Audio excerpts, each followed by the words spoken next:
It's deja vu again. I had it in my mouth since the time you started that then. Must have been going soggy, mate. Yeah. All right. Oi. Hello, mate. How's Just everyone? taking my hoodie off. Oh, yeah. Warm. I'm glad it's bloody cold in this house. Fucking hell. Not got the heating on. Yeah, but the kitchens are cold. Is it? Don't have a. Bloody hell. Stick the oven on. Get the oven on, yeah. I'm glad you started eating the banana now, Ray. Yeah, it was. I don't know if it was funny this time, but it was. It was quite funny. Original time. So, hi everyone in the chat. I'll just have a look. Here we got. Hello. Secret Vault. I see. I think it was like first comment from Matt. Yeah. Simon BA, Matthew, Paul Robbins. Hello, mate. How you doing? Icy Diamond. Evening. Vacant Haven. Nope, still a text. Hang on. It's probably a voice message. No, it's not actually. How we all doing? All right? Yeah, not bad, mate.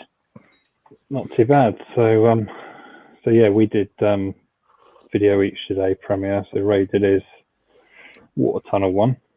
Yeah, I missed that, Ray. Sorry. That's all right, mate. You've got to work, mate. You've got to work. But, I think you premiered that at 12, didn't you? Yeah, I did a cheeky one at midday like you do, Alex. I thought, bugger it. Yeah, on my lunch break, I usually do it.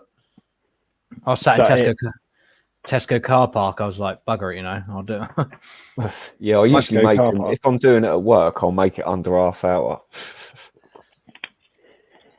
Yeah, what time do you normally premiere there? Is it 12 or half 12? Is your lunch break is your lunch break the same all the time, or? Well, the first one I did it at 1:15 and had a cheeky 45-minute lunch break. But yeah, usually half 12. Hello, Mr. Williams. Look pretty shaved there, mate. Yeah, just come out of the bath. You don't see me much more shaven than this. Shaven Haven. Yeah, Mr. Alex.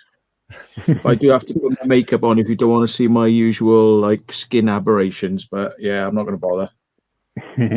It's a just dressing ground twins. Oh, yes. You got yours on as well. Oh right, I might crack mine on in a minute. Yep, Ray looks more like a Care Bear. I'm cuddly enough.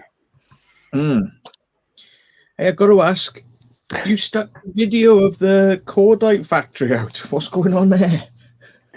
Well, we're doing a part 2, aren't we? We're going to go back and do part 2 before we stick our videos out.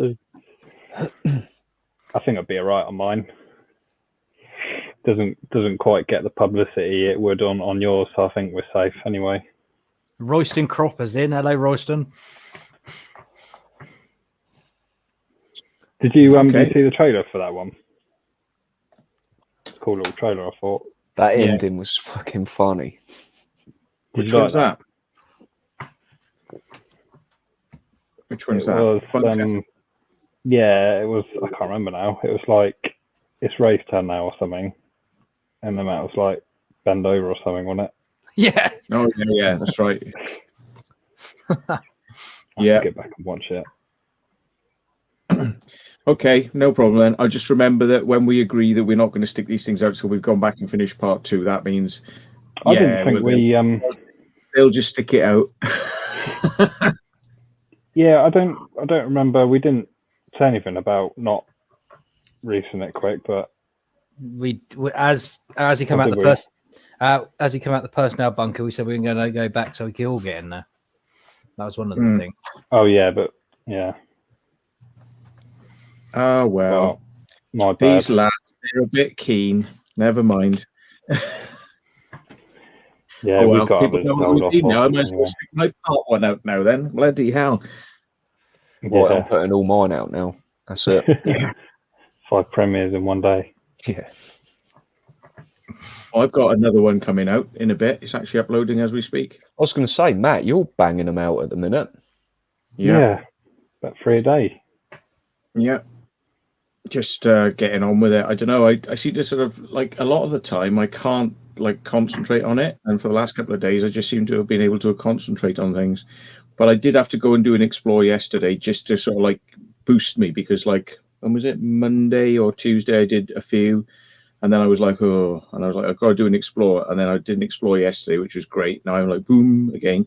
It's like got to keep my excitement levels Is up. that the one you sent me? Of I'm not going to say anything, but Is that the one you Oh no, messaged? go on, just stick the video. Just stick the video up on the internet so I'm everybody just can going see. to nick your video, Matt, and put that up. Yeah, just put your name on it. Go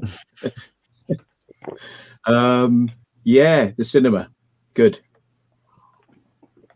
A new cinema. Oh, that's been blocked up, Matt. You can't go back there. Yeah, that's all Well, bricked up, mate. I know. I was looking at it bricked up when we went there, but we still got in. Yeah. Yeah.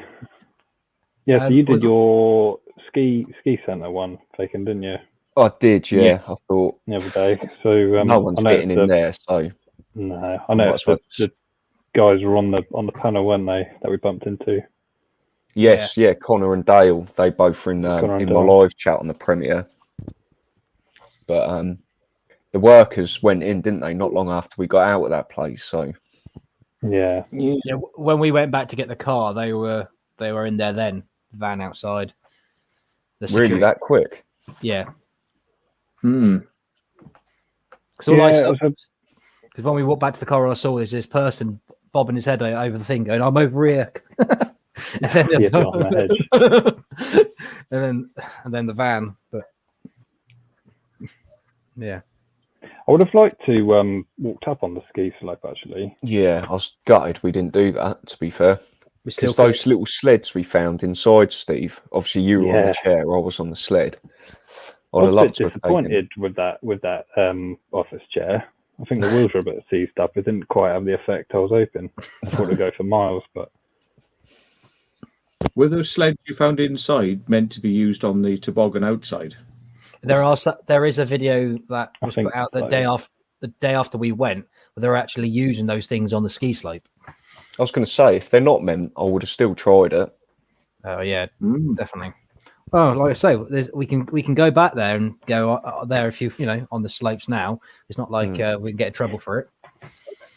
Well, the police don't know how to climb the fence, so we'll be all right. We'll just stand the other side. Yeah, they just like accumulate like sort of like pond scum, don't they? Just bouncing off the walls, but unable to climb over them. Yep. Yeah. Oh, we got something called Exploring with Penis in the chat. Evening. Welcome. Oh. There's a lot of them on these explores. Is that a long explore? Boom, boom. Probably a tiny one. There was a short explore, that one. Yeah. There was someone called Urban Lad Cheshire, who has just been hidden by Lucifer and myself. No, yeah, you know exactly what he's probably put in the chat, because he did that yesterday. I mean, don't these people learn? It's like, yeah, you've been banned now on, how many have you been banned on? I was going to say, you said about the hockey place. Have a guess what I'm editing. Nice. I'm just uploading it as we speak now. The only thing I'm gutted with, I didn't get Ned's. Ned couldn't find his SD card from his GoPro, I didn't get the roof escape. Sorry. That's a shame. Yeah. Is that the bit when we were all sliding down, wasn't it? Yeah. Because I missed that, obviously. Yeah, your fate was sealed at the snooker room. You should have come with us. Because it was literally, there was minutes in it, watching your video, that guy with the white trainers just appeared out of nowhere, didn't he? And it was literally honestly, I thought it was one of you two all shitting me up. I just, kind of didn't know what was happening. Yeah, looking at the timestamps on your video, it's literally, I don't know, maybe 90 seconds. Exploring with Penis has a great point. You always find a penis on an explore. You do indeed. Yeah. Penis bingo. They're also very detailed as well, so they must be experts in their profession.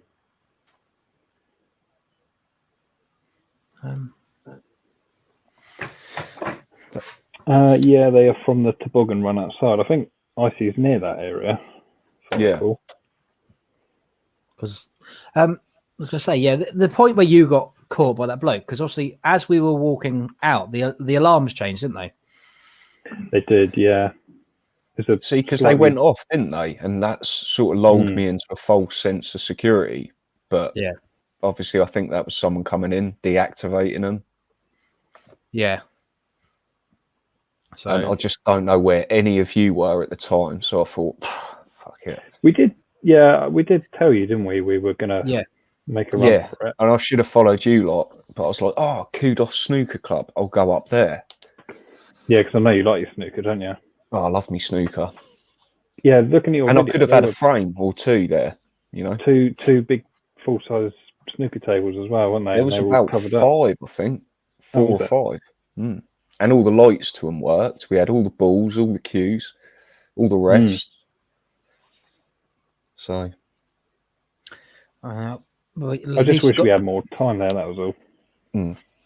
So quite rushed, wasn't it? When we got in, that alarm was going off anyway, so I'd be interested to see, I mean, how did we set that off? Would it be I was thinking it could be when you guys were pulling me up and my knee might have hit the window to set it off. Nah. No, I don't think those windows we were climbing up, they were the skylights. So you know the seating in the arena, if you remember looking up, there was like that plastic mesh and the skylights were just above. And that's what those windows for. Is someone sharing their screen?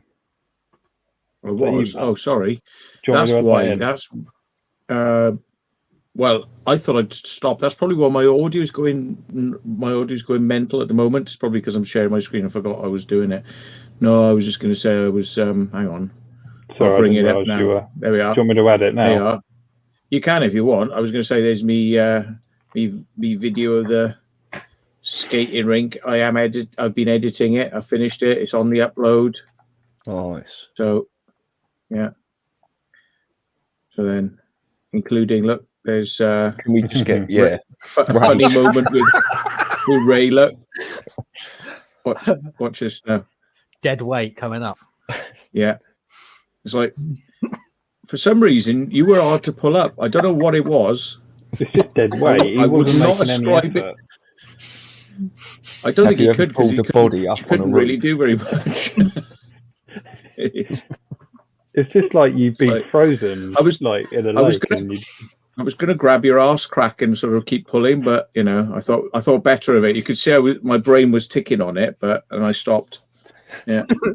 Oh, that's brilliant. Oh dear. So anyway, I should have stopped sharing before going back to that. What was that on then? Because that'll tell you all secret videos that you're not supposed to know about. Oh well. Now, Andrew. The problem with sharing your screen. It's always risky unless you've got 2 screens.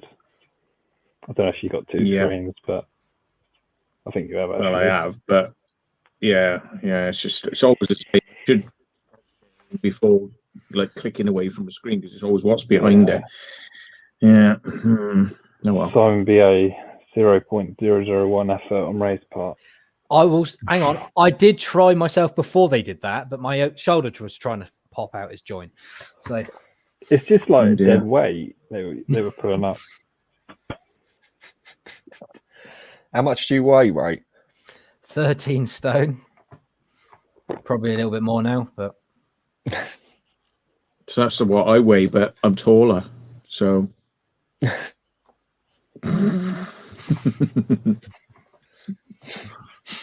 yeah. What am I saying? I'm not saying nothing. Why are you laughing? Well, the end of Steve's video wasn't very flattering for me. If you look at the end of Steve's video, where I've just got the polo shot on, there's bloody rolls everywhere, mate. I didn't even notice, but I see you quite regularly anyway, don't I? So 13 stone it's all and a coming banana. out tonight. It's all coming out tonight. Explore purposes only. Yeah. Exploring within. Special explores. Special explorers, yeah. Yeah. But yeah, I definitely would like to spend a lot more time in that place because it's just quite rushed. Because those alarms, those guys said the alarms weren't going off before we got in because they were already in there. Well, the first thing I asked them as well was, "Is there any alarms in here?" And he's like, "No, only the fire exits are armed." So I thought, "Oh, brilliant!" And then the next thing we know, all the alarms are going off.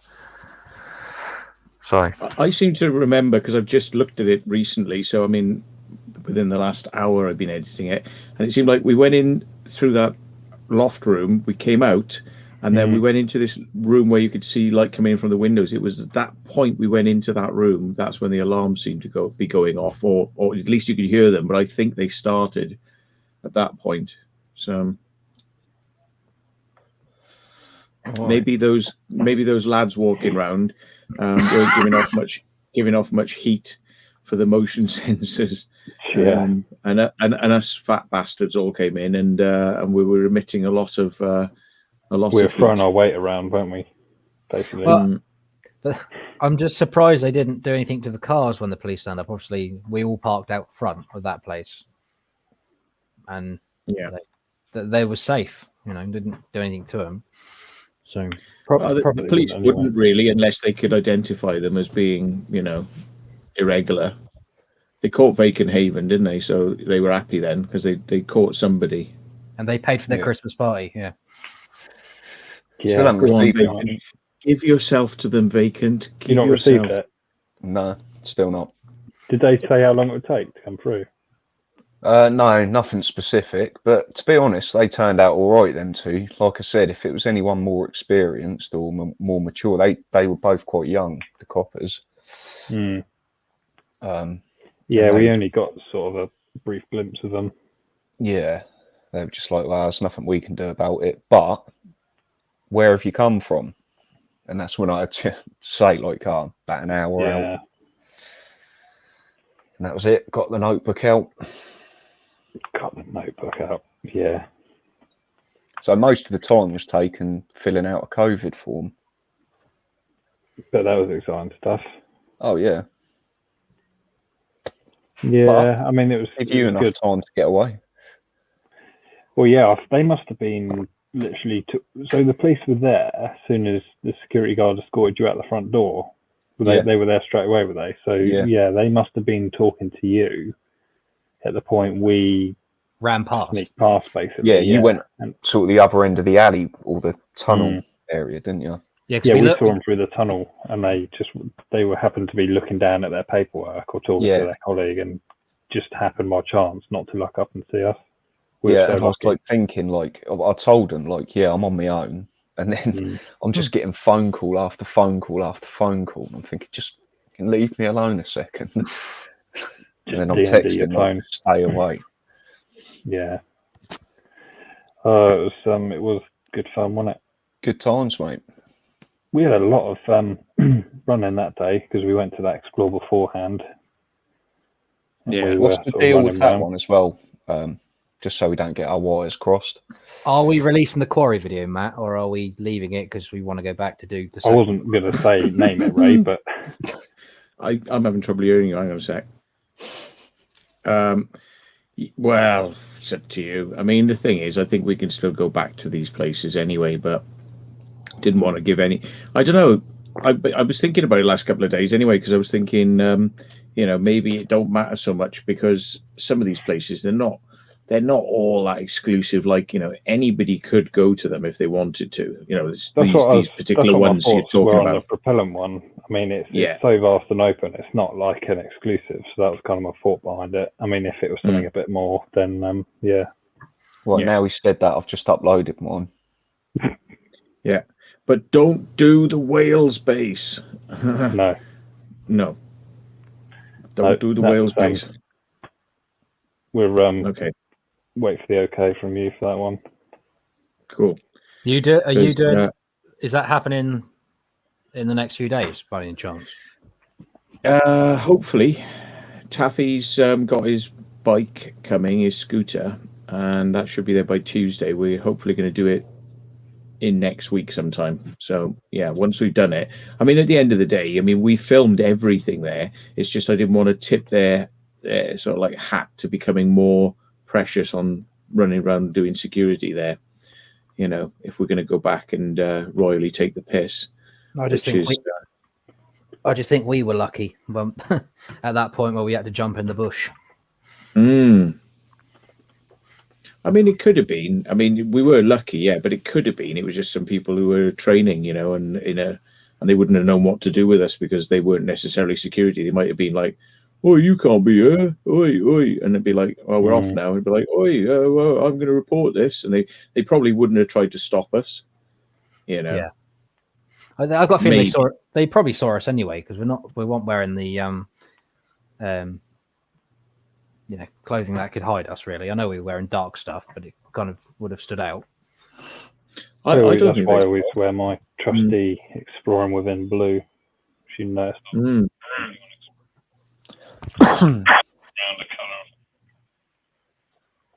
Somebody's echoing back. I need to because that'd be quite fun, Matt. It's weird sound, then. Yeah. No, you're going a bit weird. Yeah, you're bloody apples. Get some. Just get a bit of paper and write on it. You probably have more luck.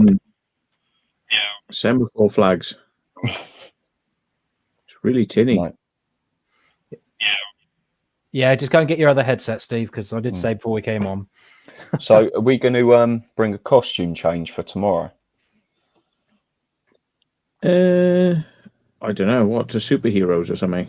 Yeah. Yeah. Or don't forget your wig, Matt. Village people. Oh God. Yeah. Da, da, da. Can you imagine going around doing an explore, looking, you know, like the leather police outfit. Yeah. Yeah. What would you go as, Matt?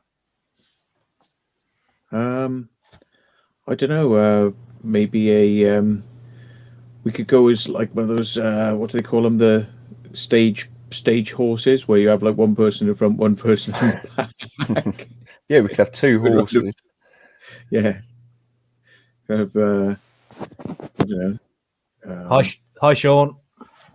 Characters from The Wizard of Oz.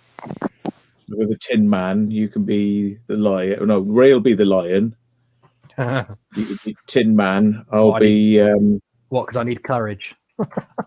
Yeah, maybe. Yeah. You don't climb things the same way as the rest of us. If he only had the heart. Yeah,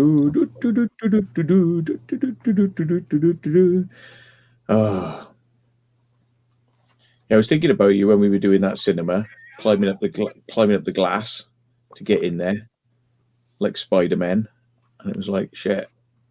Could have gone badly wrong. That looks a bit nuts. Yeah, when you showed me that, I was like, I'm surprised that didn't go wrong.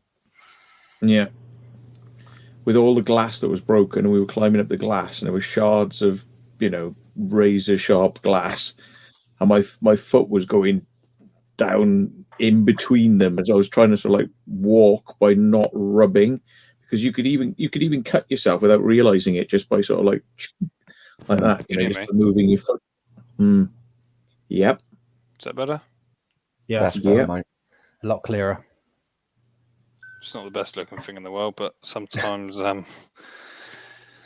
old school works better, doesn't it? Wire's always reliable. Yeah. What have I missed? Something about, I think I had Alex saying, we bring costumes for tomorrow. Yes. Yeah. We're going from Wizard of Oz. I was going to say you could bring your banana suit, Ray. Yeah, of course. It's a bit too small, to be honest. Oh, you shrunk it in the wash. You're only supposed to wash it at 30, mate. Banana Man. Is that what you get up to when you're on explores together? That's what happens on live streams at the start. He's caught out in a banana.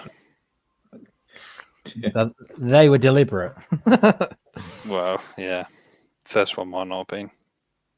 If the camera didn't come on, that was going all the way in, right? As much as he can take it. Oh, Right, we're past the 9 o'clock watershed.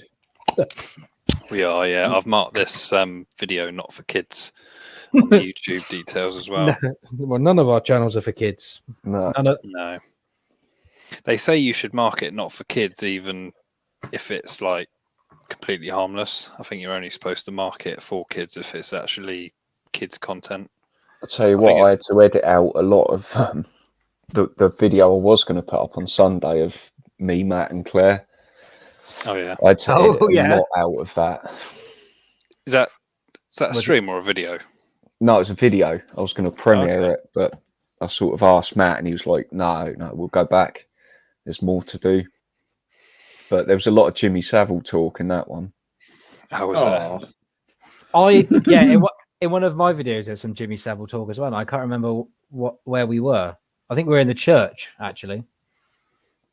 Did you get Jimmy Savile safe for children then?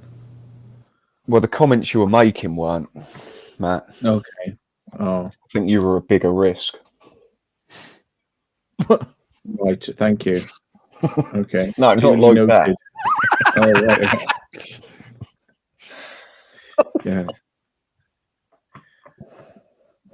Be on the urbex offenders register soon. Urbex offenders register.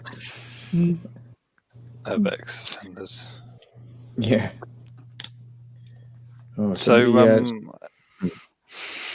was going to say, so Ray premiered the water one the other day. Today, didn't you? Yeah. What did you think of that, Matt? It's just something different, wasn't it? Yeah, it was a bit different. That I think your video did right, actually, though. Surprisingly, whose? Matt's. Did it? I'll have a look now. I think it did. Yeah, I think you got good. Hi, Mark Urbex. Hi, Mark. Let me put the chats over here so I can read them on the other screen. Let's have a look and see what it did. I've done so many recently. I haven't been keeping tabs of how they've been. Yeah, you've done well recently. Claire's live. Oh, she. Everyone's live. I think Brady's live. She's 10:15. Yeah, I think she's gone live now. I don't know why. Oh yeah. All right. See you later, Steve. Satanist Alistair Crowley 8,000. Dorset Culvert 6,500. Boycott McDonald's 7,000. Angels Dodgy Arm, that's the one in the church, 3,000. Grime Hotel, that's the Seaton Heights or whatever, 4,000. Tiverton Care Home, 3,000. That was a short one. That was. Famous author Mansion and Bunker, 7,000. Big Carpentry Factory in Barnstable, 2,000. These are all today though, 1,290. So, Culvert one's all right though in comparison. Probably more than you thought. Yeah, did pretty well on the old McDonald's one. Probably for the wrong reasons, but yeah. I just know there were multiple, sort of troll accounts on that, sort of like because they were all saying the same things, and it, if people aren't going to vary what they're saying, it's the same person. Oh, Matt, just a quick one. You revealed where you live as. Hang on, Steve. Can you put Subaru's comment up? I don't want to publicise it too much, but have you got the comment thread on your screen, Matt? Yeah. I'll put it in the private if necessary. On the in what Subaru message? In one of your videos, I guess. I don't know which one.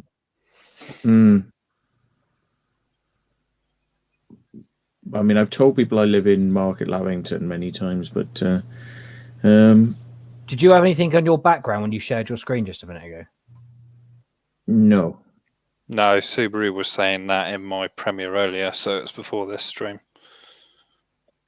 What, in your premiere? Yeah, he was just letting me know what he just said there in my premiere. Oh, he did it when you were premiering the chat. Yeah, so there, it's but, before you showed your screen. Which video is it? Which video is it, Subaru? The one with the farm with Jordan today, he said. Really? Don't know which one that was. How could I have revealed my address in that? Did he say it? Or was it like a written down somewhere, Subaru?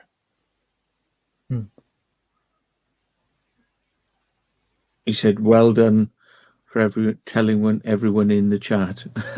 Yeah, good. Yeah. But I mean, I can't see any reason to blast out my address when I'm doing a explore. I'll have to check it. Do you know if you know where it is? Can you tell me so I can just go to it quicker? Yeah, I'll just remove the messages now we've seen them, just so they're not in the chat for later. That one's fine. Interesting. Other people a really like small video, so it's Andrew Clark says he can't remember you saying your address. It's not something you just weird. sort of say.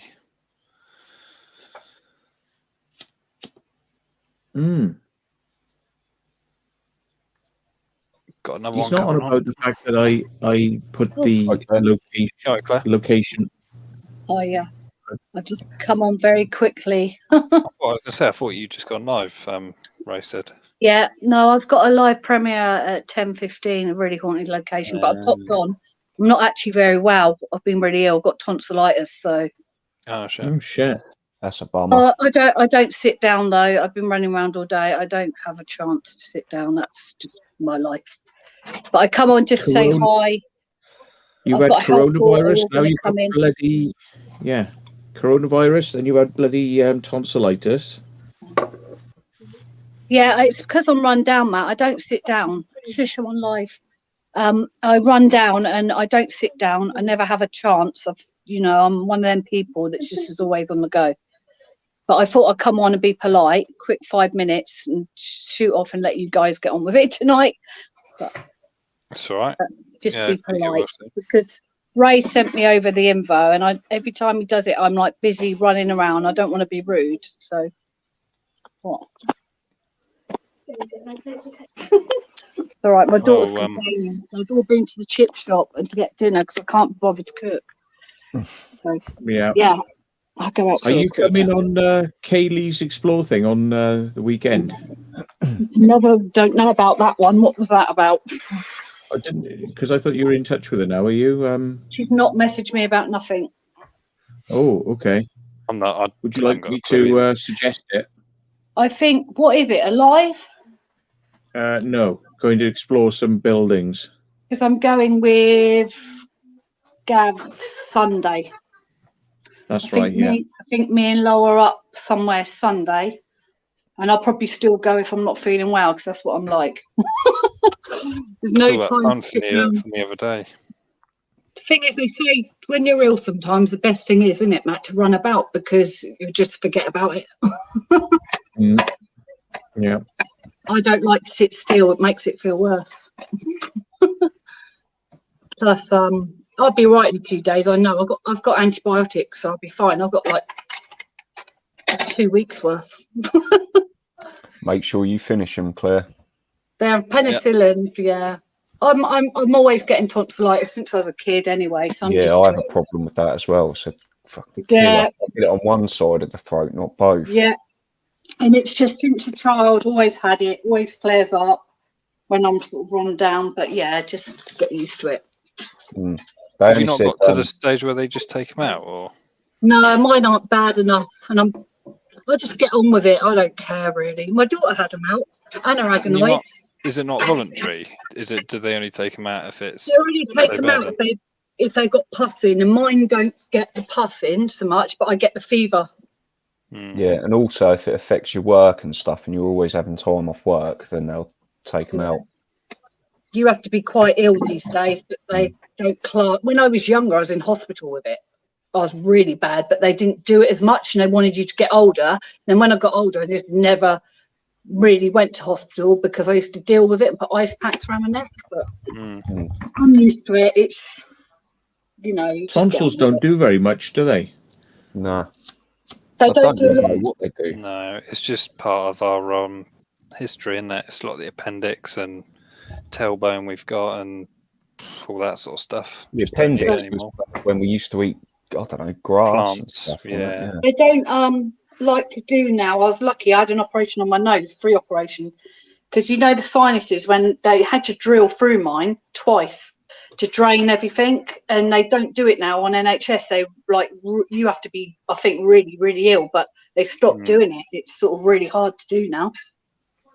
Have you stopped? Have you stopped doing massive lines of cocaine? Because that'll probably help. Done all that when I was young. What haven't I not done when I was young? Oh dear. Yeah, Got God. juice out of all that lifestyle. Do you know what I mean? Nothing to see all the kids today doing the drugs, which are full of crap and probably kill you. So no thanks. Could you squeeze them and sort of get any crap out of them? Because I like, No, you know, they're just, what's come up is the glands and the throat's red raw, and I've just got the fever. But because I have to squeeze my dog's glands up her butt, like, you know, I have to get my finger up my dog's butt and sort of like with a glove on, yeah, and like you squeeze them, and this stuff comes out and it smells so bad. It's like skunk smell. yeah, but isn't that, they have to have that done, don't they? Yeah, but I'm too tight to go to the vet, so I do it myself. Yeah, but there's a lot of things that you can do for the what's it called? Your pets, like eye drops. My dog needs eye drops. You can get human eye drops because they're tested on animals anyway, so they're safe. And there's lots of stuff you can use on dogs that use on us. It's tested on them animals before it's finished. It's just a con, isn't it? The vet. Think about it. But anyway, I just popped on just so I was polite. And hey, have you put up if any of you put the video up of the? No. No, okay. Mine's got to go up. I've just not sorted it out. At the place we went to on Saturday. The first and the second place. I think Matt has, hasn't he? First. Oh no, sorry, yeah. yeah, that place, yeah, the one where we were chickens. No, the first one. The word was babies. Babies, yeah. I regret not doing that now because that looked pretty cool. It was awesome, Steve. Yeah. That was a good What laugh. the adrenaline I got from that. Wow. Yeah. I'm just trying to remember which one it is now. I'm kind of like the second one. Oh, because we all. Oh, that's right. No, of course. Yeah. Where we got in the code in the room. Yeah. Did you contact That's the the bank, Claire? Hello, Mrs. Pardon? John Dangle. Did you contact your bank? Oh, yeah, I still haven't got the bank card. Have you? Can't believe you did that. It just prevents me from spending. So I just have to suffer for a bit, isn't it? But don't worry, I'm all right about that. Yeah, because you tried putting it in the fake ATM, didn't you? No, I didn't. I didn't. Imagine if some cash came out there. No, I should have. Tried that one. But no. What was I going to say? Yeah, I'm probably going to let you lot get on with your live. I'm going to go and eat because I haven't eaten all day. And I'm going to get ready because I'm doing my premiere at 10:15 of that videotape house where there's hundreds of videos. And it was so haunted. If you hear it with earphones, not watch it on the telly, you'll hear the voices that I picked up in there that which were creepy.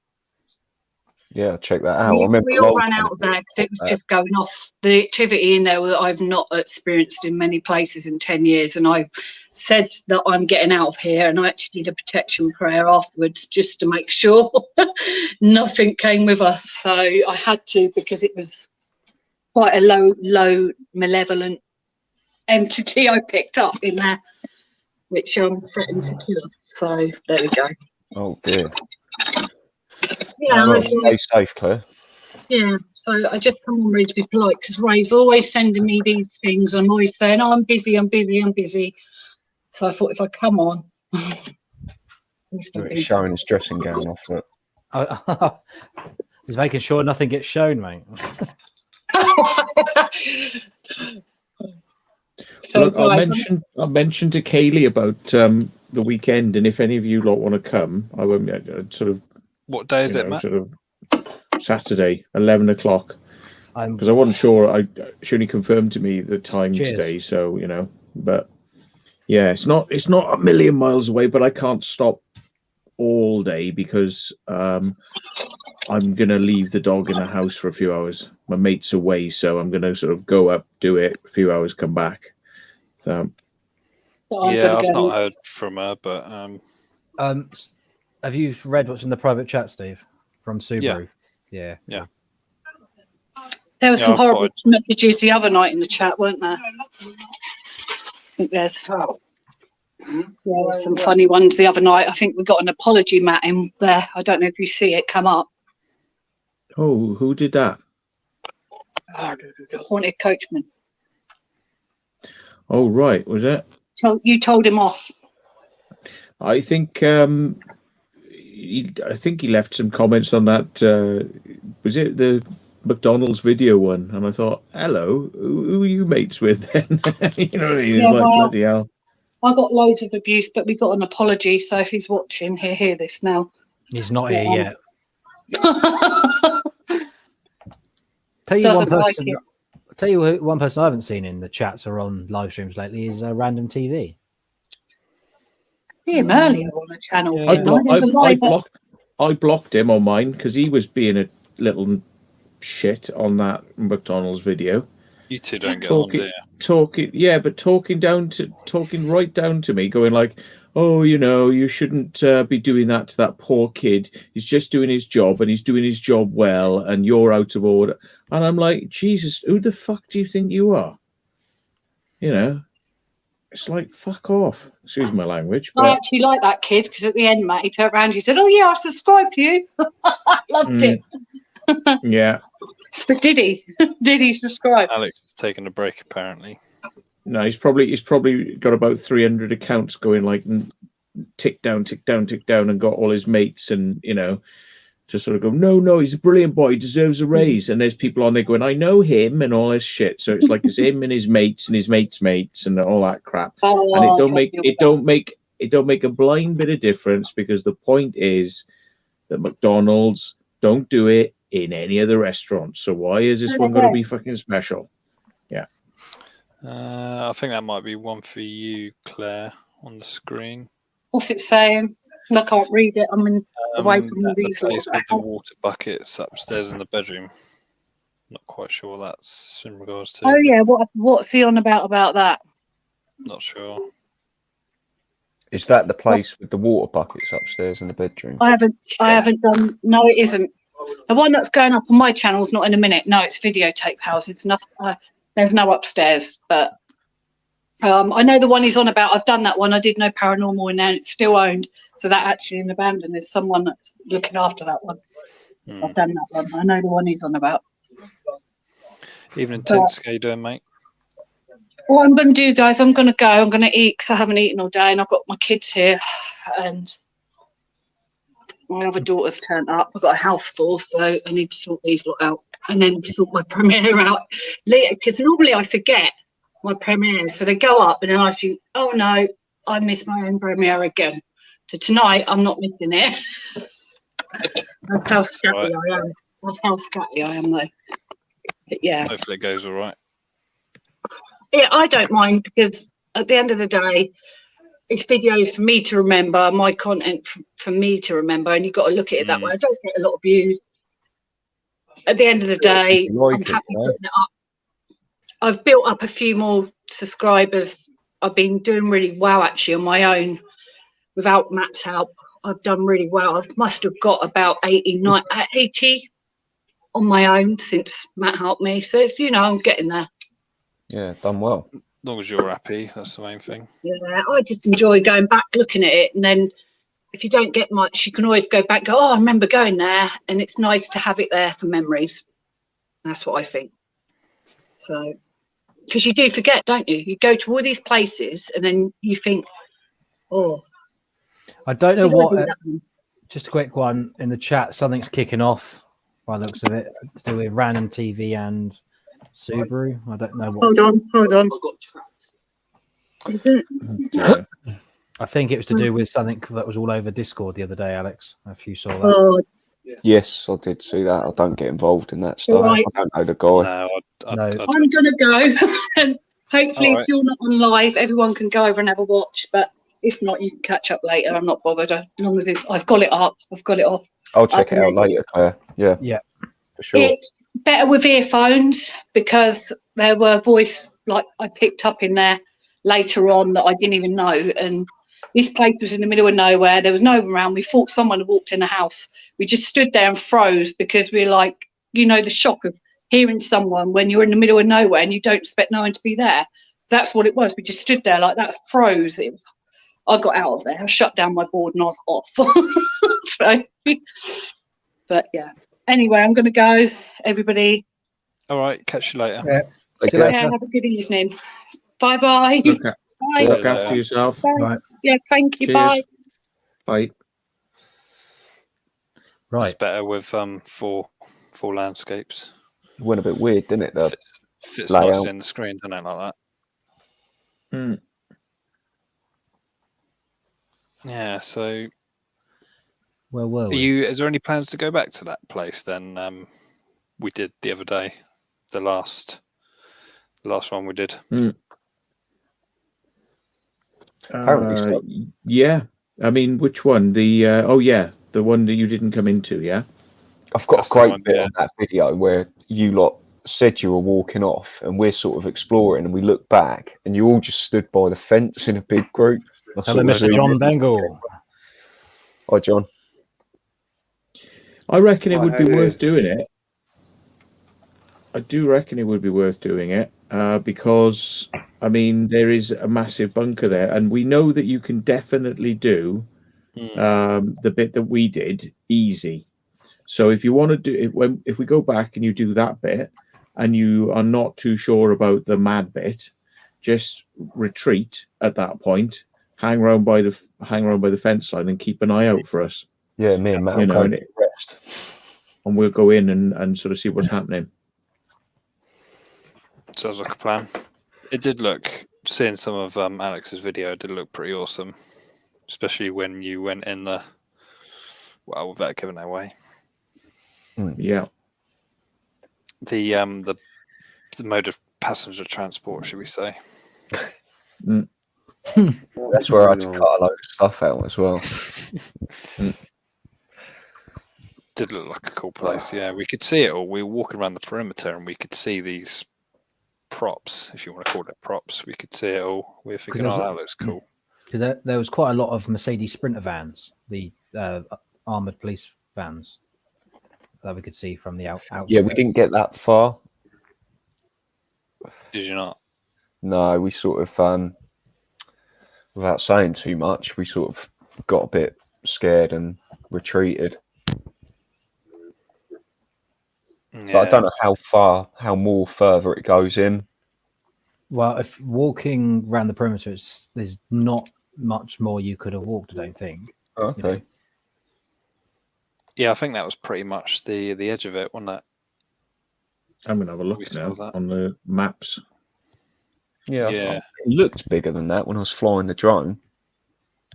Yeah, Jordan went into sort of the same areas that we went into, and then he said that it was very hard to get to the big bunker that was there. Was it? Yeah, he said it was like completely separate, fenced off area that you couldn't get in, which I think is a bit strange. We're gonna have to have a look at my footage because it That's a looked good like you spot. could just, yeah, it looked like you could literally just go in from the main road bit. You know, if you walk down that main road, you'd come to it. But that's where But I could be wrong. Yeah, I'm gonna have a look now on my footage because it's bugging me now. I noticed Hi, on folks, how are Google you? Maps. Sorry. Oh, yeah. Hello. How you doing, mate? Oh, Hello, all Mr. right. Bungle, My by the whole way, yeah. system froze. I could hear you, but I couldn't do anything, so I've sorted it out now. Cool. Had your haircut? It's all right Yeah. for some. No, it's grown. a few weeks. It's grown back. think I lost you, mate. Or was that just me? I don't know. Let me know. I think it's your Hey, now. John. I think it is your connection, mate, because I'm not Yeah. hearing what you're saying. Ooh, actually, it is a bit weird because it does. In fact, it has some quite bizarre things going on in this place because I'm seeing loads of solar panels, right? Well, not loads, a few solar panels, but then there's absolutely loads of things that look like standby generators and stuff, which for this site, I can't understand why they'd have that.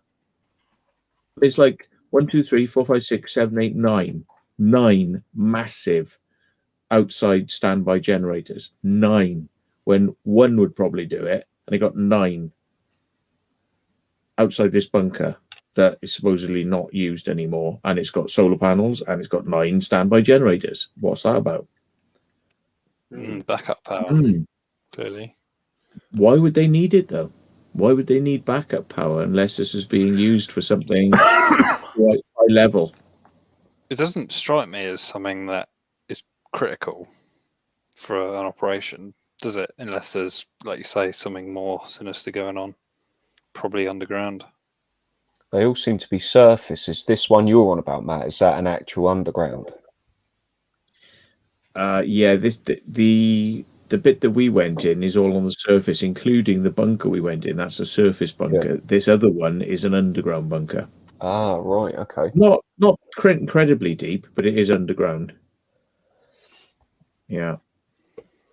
Just makes So me you wonder wouldn't- why they've got all that stuff. You went in one with cameras, didn't you? But you thought they were just part of the. Well, I think they were for observation, like training. Yeah. Yeah. But I can't believe how, Matt just guessed the combination. Crazy. I was just thinking it's going to be groups of, so it's like do one, miss one, do one.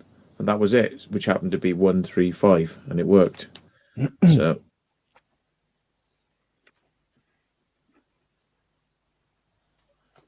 Yeah, it's going to be interesting in there. I don't know how big it's going to be, but I think it's definitely going to be interesting. Well, we know the security are pretty short. Well, that was Yeah. that was bank holiday weekend. Yeah, but if you think about it, we did it on a Saturday, which is technically just a normal working day, because it's really the Friday, Sunday, and Monday is the Easter element, isn't it? Saturday's just a normal working day.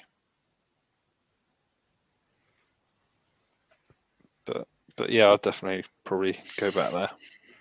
You'd go. There's very little else that we probably could have done. I think we did most of it. We did the bunker bit, and then there was just, other vehicles and 2 more buildings. That was it. I think we basically did nearly everything that was there. Yeah, you weren't in there long actually, probably an hour, because we walked around the perimeter, and then it got really muddy around one side, so we just came back again, walked around. We literally got to the car, and you guys turned up not long after we arrived. Well, that's it, mate.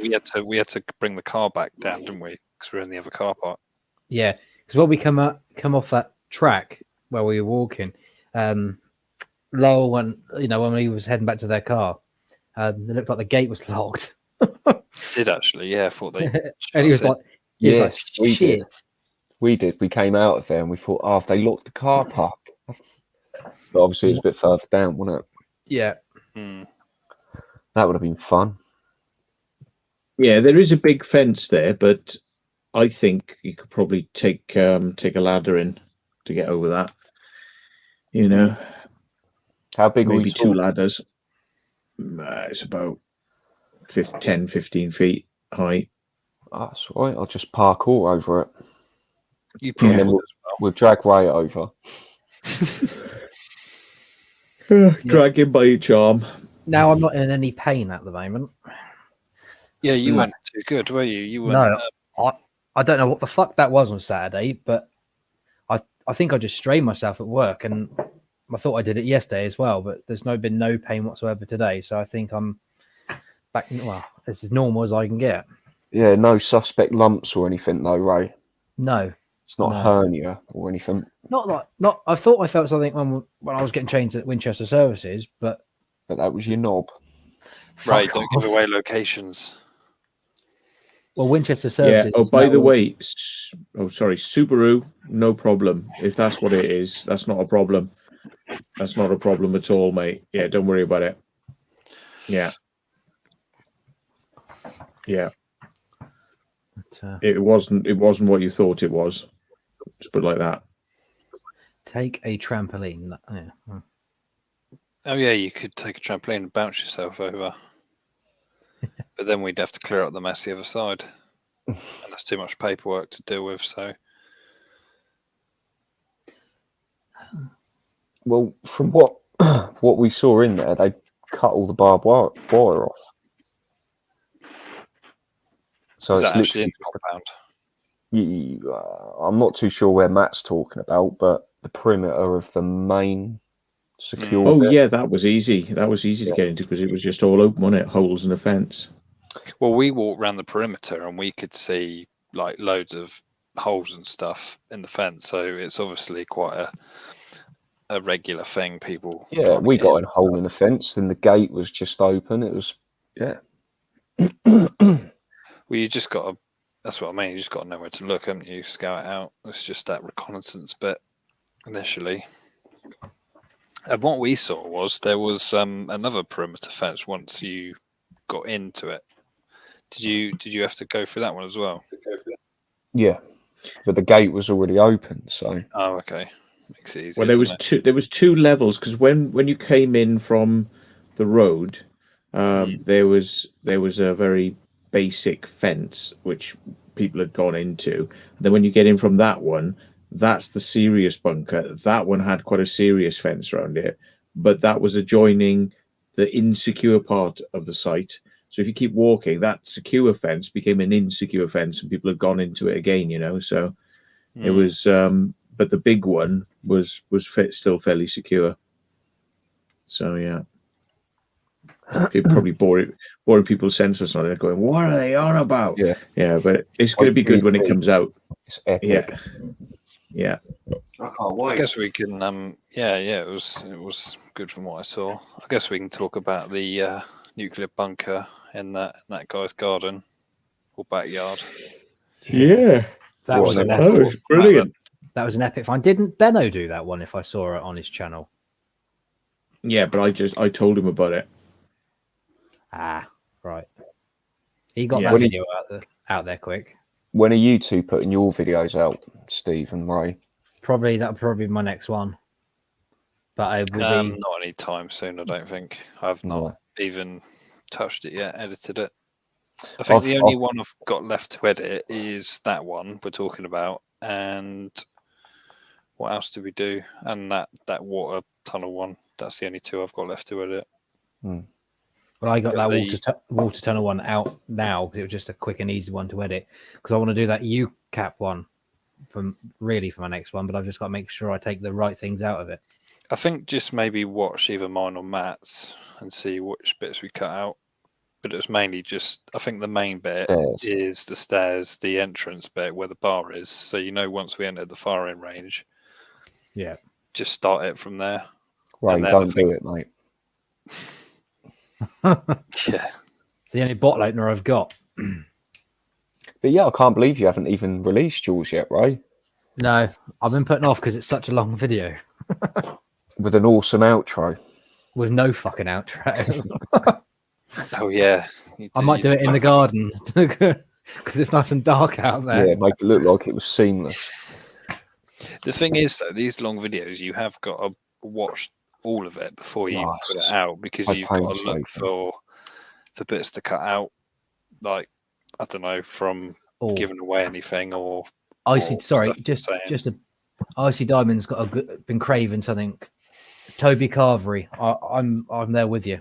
Just sorry, Steve. I just saw that in the comments there. Yeah, I could do it with Toby Carvery right now. Well, not literally right now, but in general.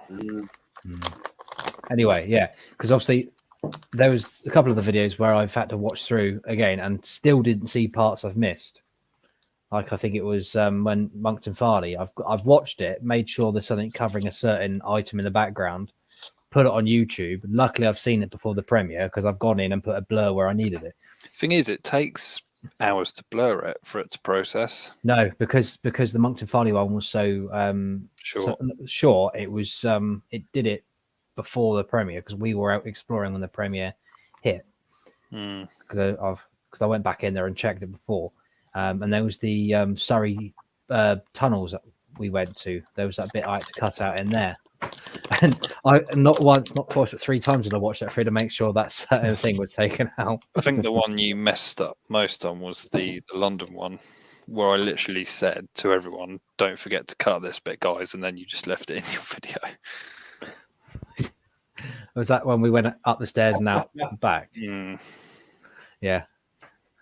But in my defense, when I'm doing this editing, is after I've been up since like 3 o'clock in the morning. So I think it's easy to get in a trance when you're watching it back to edit it because you know what's coming, so you just kind of tune out. I find myself just watching the video and then I kind of have to think, oh no, I'm meant to be editing this. It's like go back. Yeah, and you forget where you are, don't you? And then you have to. Yeah. Sean, yeah, I think that's the same one you're on about, but instead of a spade holding up the hatch, I think it was a log. No, Matt and Lowell put the log there, but no, there was a spade in there. If you watch Matt's video, yeah, Matt, that was quite heavy. That door wasn't it? Yeah. Yeah, he asked me for some help, packed my drone away, and then I was like, "Where the hell are they?" And that was it. I spent the next half hour trying to find everyone. So no help at all. Well, that's why I call from you as well. Because I messaged you when we were getting out the car saying wait outside for us. Yeah.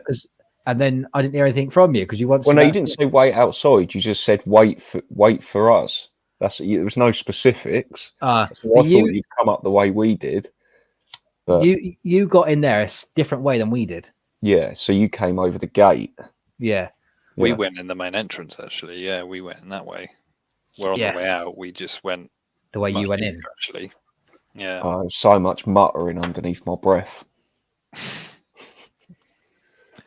Yeah, as soon as we come out of the bunker, all our phones are going off. Yeah, ding, ding, ding. Notification. Yeah, I think I must have phoned each of you about 10 times. It's like, right, I'll go down on my own then. Just don't close the hatch on me. Some serious door, though, wasn't it, Matt? You know, the airtight door as you go down the stairs, there's that big heavy one. Yeah, they sort of put it on rollers, but I was just thinking, well, if any of that got distorted by a blast, then it might be very hard to push it open afterwards. But I wonder what the escape hatch was Did like. any of you see how to get to that from the inside? No. The escape shaft. Yeah. I saw it from the outside, and inside it was in the back of one of the shipping containers. It was a red panel that had been screwed tight. Ah, okay. Yeah, it's where all the bunks were. It's in there. So there could be like a space that was left behind the shipping containers, which was a walkable space, perhaps. Like a bit of a gap there, maybe with pipes and things that we weren't aware of. Question is though, what were these for? The balls. Big balls. Heating. Yeah. That's to inseminate gods, I think. Yeah, that was the artificial insemination pods. Yeah. But I did find it funny if you had the ladies' bathroom. I don't know if it was actually ladies' bathroom. I think. Well, okay. Stickers on for the sake of it. So okay, I'll put it another way. The ladies' bedroom, the kitchen, and the toilet all next to each other. What? Obviously, you can tell how long ago that was. So when I showed the wife that, she goes, "That wouldn't happen today." Well, don't think a lot of things would happen today. I think I noticed what Matt was Sorry, saying in his video. Oh, sorry, mate.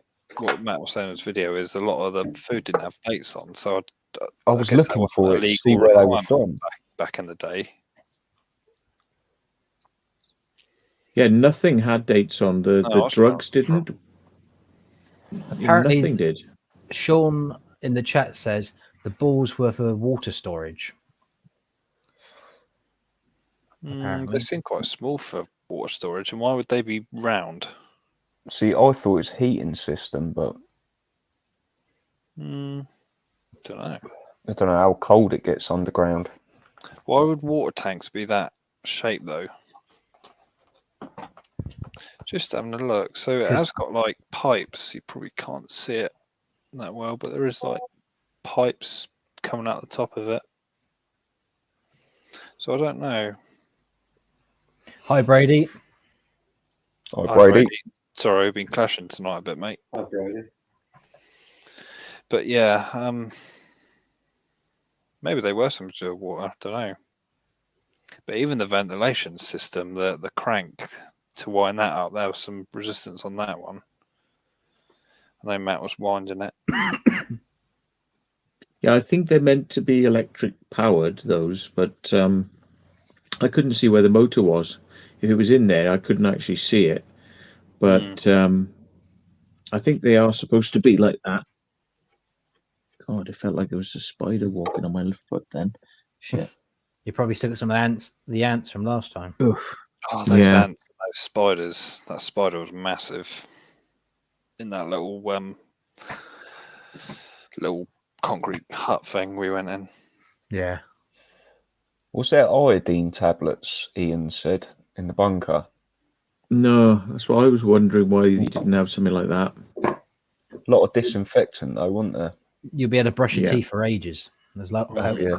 Colgate. Well, it was weird because there's one thing that I kept being asked for the other week, which was Cadbury's Smash. The first thing you see when you get into the kitchen on the supplies was Cadbury Smash. Just I've seen Cadbury Smash it. A couple of abandoned house explorers have done. Seems quite popular in old kitchens. Yeah, it tasted vile though, didn't it? I mean, like you put it, you have to sort of like do something to make it taste, because it just tastes like nothing. Never had it. When did Yeah. they stop making that? well, they technically still make it, but it's not from Cadbury's. It's just called Smash now. Down the tin aisle normally. But I'll have to have a look at for that next time we're in a supermarket. it's Do you remember the adverts used to be those alien robots? Yeah. Yes, that had like DD boppers. Oh, man. Yeah. And the robots were made out of, two like sieve things, like two well, what would you call them, like drainer sieve type things? Yeah. But not Colanders, isn't they? colanders. Yeah, they were like two colanders with like eyes on, and then like DD boppers, and sort of they were sort of like what is the thing? And they used to talk a bit like Daleks, didn't they? They would be like, I don't know what it is. It is Smash. I want some. And it'd be like they're really weird adverts if anybody ever wants to watch them. And do you know what? I got a funny feeling the Smash adverts won awards because they were actually considered the most successful adverts of their time, because they were so memorable. Everybody knew Smash because of those adverts. I've just put the link in the chat for the actual advert. Yeah, I got a feeling. I remember hearing they won awards. Yeah. Does anyone remember the Belly's Gonna Get You advert? Yeah. That's quite funny. I think that got banned actually. What about the Lynx advert where the one about parkour? The Lynx chocolate. Lynx chocolate. I just have a look. I'm not going to explain it because you'll have to take it out otherwise. No, I don't know. We'll take. I'm going to find it now, and I'll put it in the chat.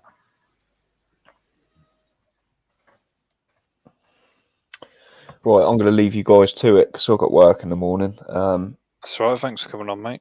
Yeah, it's all right. Thanks for having me, Steve. That's all right. And I'll probably see you tomorrow then. Yes, we'll reconvene tomorrow. Cool. Take it easy. Mad one. Yeah. Yes, a madness. Mhm. So yeah, I'll chat to you guys tomorrow. Yeah. All right, See you, Cheers. see you tomorrow, Take mate. it easy. See you all later in chat. See you later, mate. Bye-bye. Take care. Yes. And So yeah, John, what have you been up to, mate? Anything interesting? Yeah, I went out today, had a bit of an explore with Flex and Twig. Oh yeah. Yeah, they come Ooh. down here. So we went to a zoo. So Yeah, abandoned zoo. So I've got to edit that. That's going to be quite long. But yeah, so that's that. I think Matt's been. I think Secret Vault. I think you've been there before, if I remember correctly. Mm. But he's I'm trying to not remember now. 100%. No, I'll put it in the private I chat. don't think I don't think I've done any zoos per se. I don't know. We definitely might jog my memory, and I go, oh yeah, that's right, But I don't think I've done any zoos. There's the name of it. No, don't know that one. Oh, okay. No. Yeah, zoo's definitely something different, isn't it? Yeah, it's not like it wasn't a massively big zoo in the sense of what animals they had in it. They had monkeys and birds, etc., but nothing like lions and tigers and stuff like that. But yeah, it closed down a while ago, and to be honest, I forgot all about it. I've been there when it was open, and then Flex mentioned it because it was on. Somebody else had put it on YouTube. Some explorer recently, and like, well, that's really close. And they come down here today. I think they've done a little bit of a road trip over the last day or so. So popped in. I think they saw Tom yesterday and Adzi, if I'm right. I popped in to see me today, and we went out and did that. So that was great fun. Very funny. Nice. But, yeah. So that's coming out. That'll come out shortly. I've got to edit that. Yeah, that's about it, really. Nice. Weather been right? Been a bit cold lately, isn't it?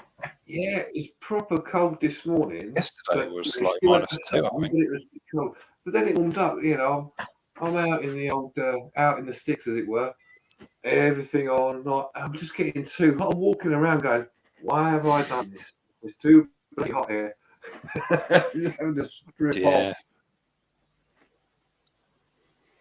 I'm starting to put my thermals back on because I'm of the opinion now that it feels worse.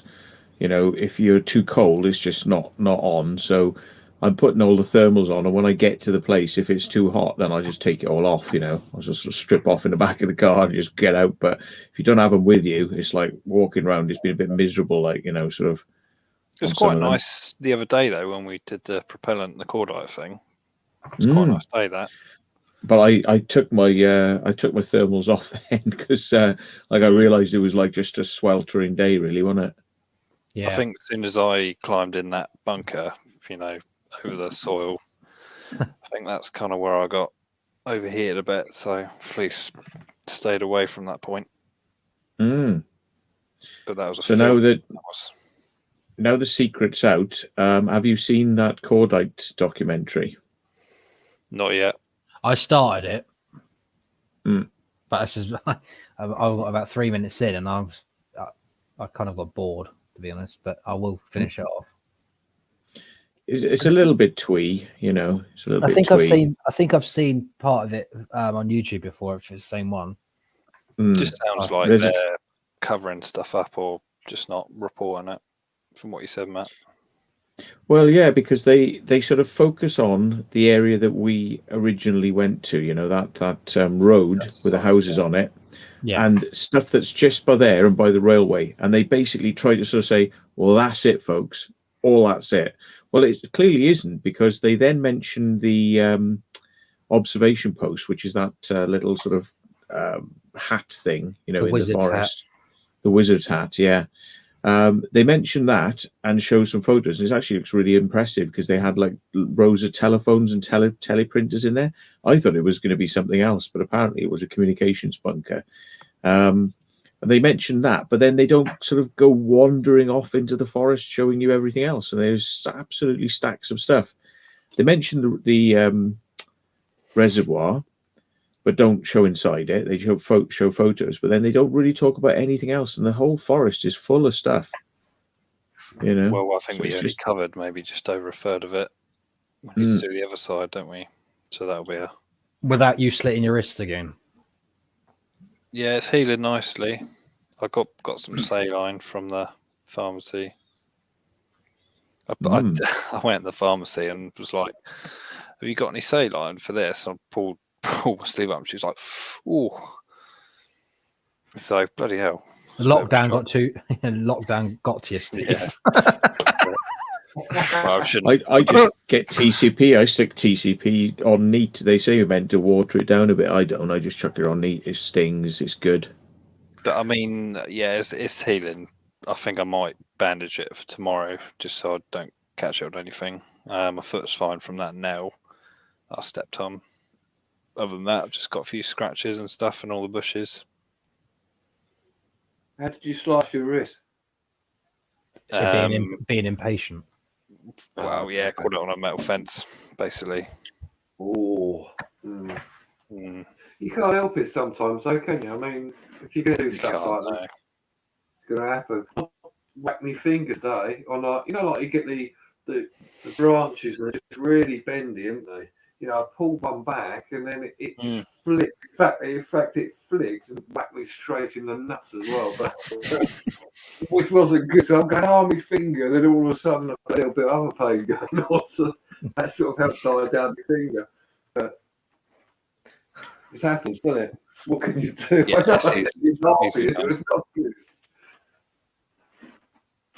There was a weird thing, like in Wales. I commented about the fact that the sort of thorns. You know that what do you call them? Like it's thorns, isn't it? You know the thorn bushes. They seem to be growing in like semicircles, and they would catch your feet all the time. Normally, you can just walk along and you'll feel it sort of catch your clothes and catch things. But these ones were actually semicircles everywhere, and every time you put your foot in one, it would actually trip you. And it would trip you, and it was just happening all the time to the point where I was like, this doesn't normally happen when you're walking around. This is crazy. And it just seemed to be something peculiar to that part of Wales, the way that the thorn bushes were growing, and they were just absolutely locked everywhere on the ground, you know, so that you're tripping over them all the time. It's a bit mad. Yeah, Steve, I think you should get yourself a tetanus shot, because if you can't remember when you last had one, it's probably at school. I don't know. Probably when you had your ankle run over. Yeah. That was a few through the walls a bit. Yeah. Yeah, I might look into it. I guess you just book it for your GP, do you? Just phone them up and say generally. Yeah, I get or you can go into accident and emergency, or you can go into any That's local like first thing you said, Matt, wasn't it? Like, shit, I stepped on a nail, and you were like, if you had the tetanus. Yeah, if you haven't had one in the last 10 years, or you haven't had a booster as well, just go and get one. It's safe, better safe than sorry. Yeah. Matt, I think in the video you said if you've had 3, then you're done for life or something. Is that right? I think so, yeah. If you've had 3, then they say, well, we don't really need to give you any more. That's it. You'll be all right.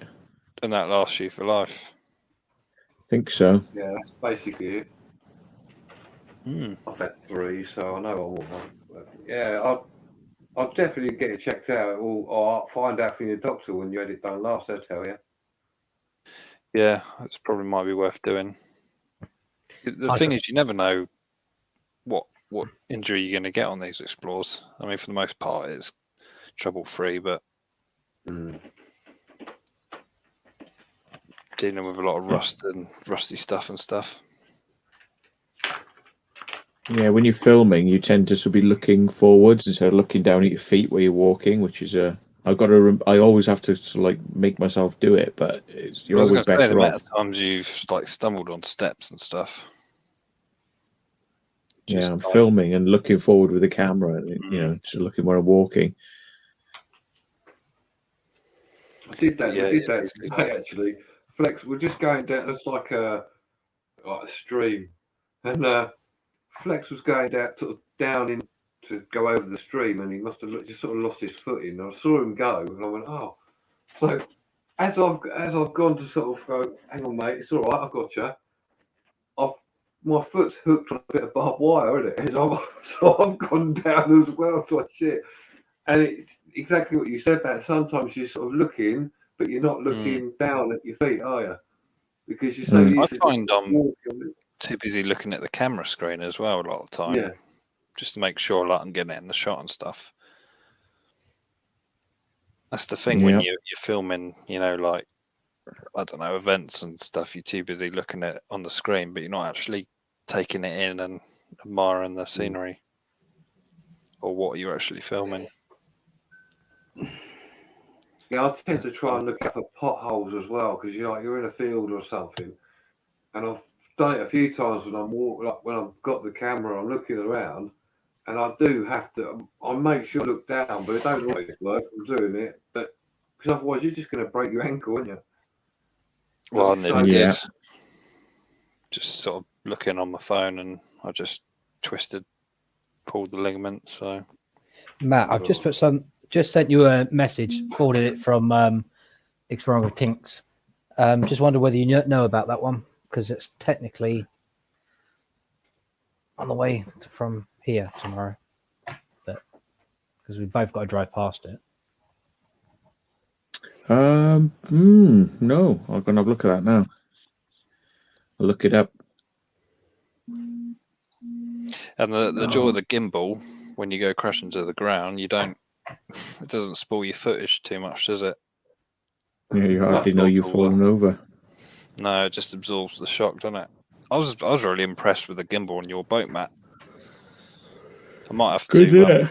Sorry. Yeah, I might make that footage public just so you can see.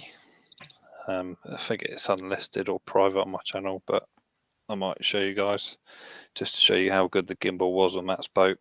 Like literally everything is around me is just bobbing up and down, but the camera's just dead still. And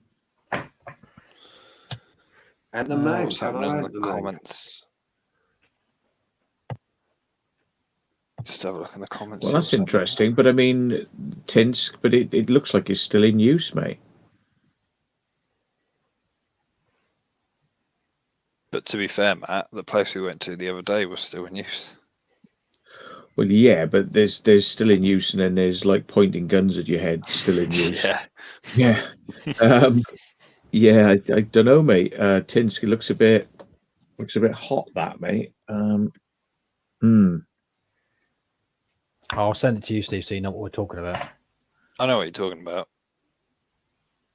Has he sent it to you as well? No, you've put it in the chat, haven't you? No. I've sent it to you.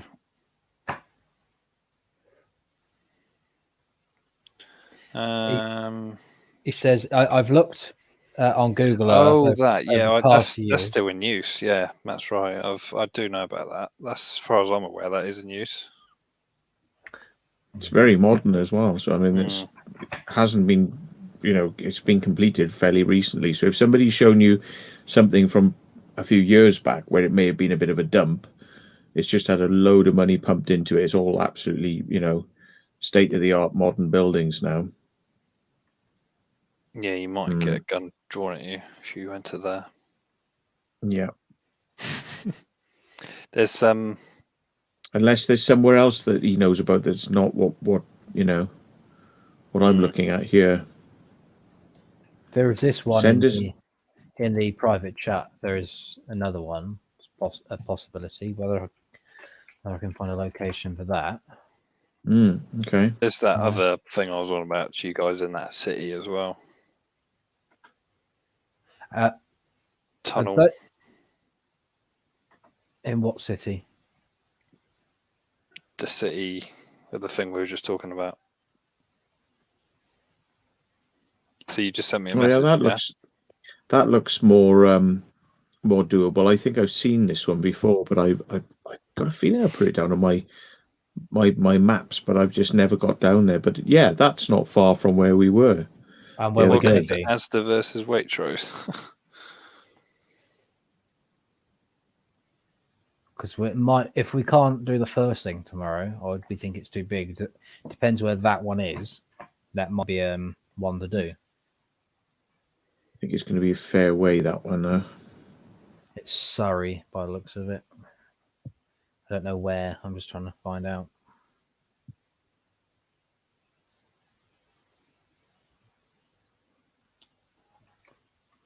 I think there's some supermarket chats going on in the chat. Yeah. I'll chip in. Go to Aldi's. It's much better. I hate those German supermarkets. I hate the layout of them because it's all like, I get the feeling it's all like one way. I like the traditional supermarkets where it's sort of there's a cut through in the middle of the aisles. Where those it's sort of like a snake type, and they've always got one checkout open. Just does my head in. It's good if you're on a budget, though. And it's good because you get just cheap beer, which is fine. Some of There it's is good, but I just had that tonight. Thatcher's Rascal. That's quite nice. Oh, nice. the Urban Rascal, That's where I got that name from, technically. was it? Now I'm on San Miguel. You're an alcoholic, mate. Oh, a day off, mate. It's going to be a stressful day tomorrow before I come out, so... I was going to say I might have a Guinness tomorrow, but I can't really if you think about it. Hello, officer. Cheers. Yeah. Bit of Dumber and Dumber. Tic Tac, sir. State of Pennsylvania, wasn't it? Oh yeah, it's not actually that far from where we're going to be tomorrow. Actually, I thought it was somewhere else. Isn't that quite close to another, well, to a theme park, if that makes any sense to you? Might be. If I was watching this, Ray, I could put two and two together straight away. Because you just mentioned a county a minute ago, and they've just mentioned a theme park. Hang on. To No what? way. What you Oh found, my Matt? god. We've actually been to this place, but like just down the road from it, and you're going to go, no, it's exactly where we were, and we didn't realize it was there. It's just down the road. Oh, really? We didn't know. Oh. Hang on, let me put it in the chat for you so you can understand.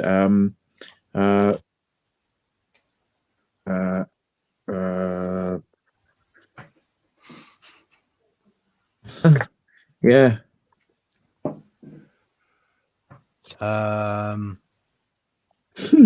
It's just down the road from there. Hey, Bill? Remember, we went for a long walk and we were ducking through the trees. You sure that was with us? Well, Taffy, and weren't you there? I don't think I was there. No, I don't think I was there either. Oh, shit. Right. You haven't been there then, right? The only place I know where the Millennium Falcon was Fawley Power Station, which is now not there. But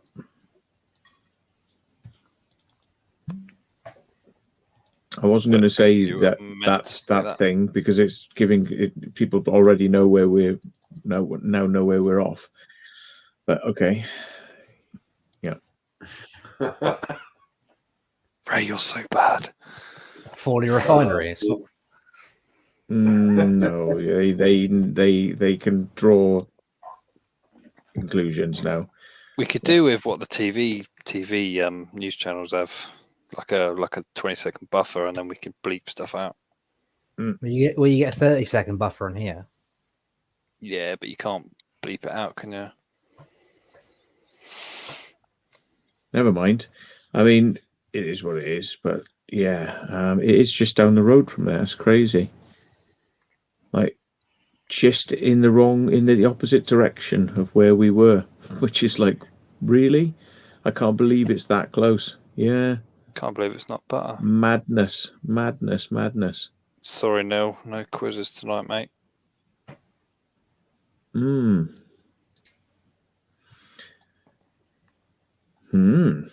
Okay, well, at least it's It's not far to go. Hey Brody, how you doing, mate?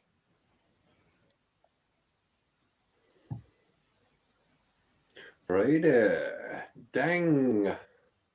Danger.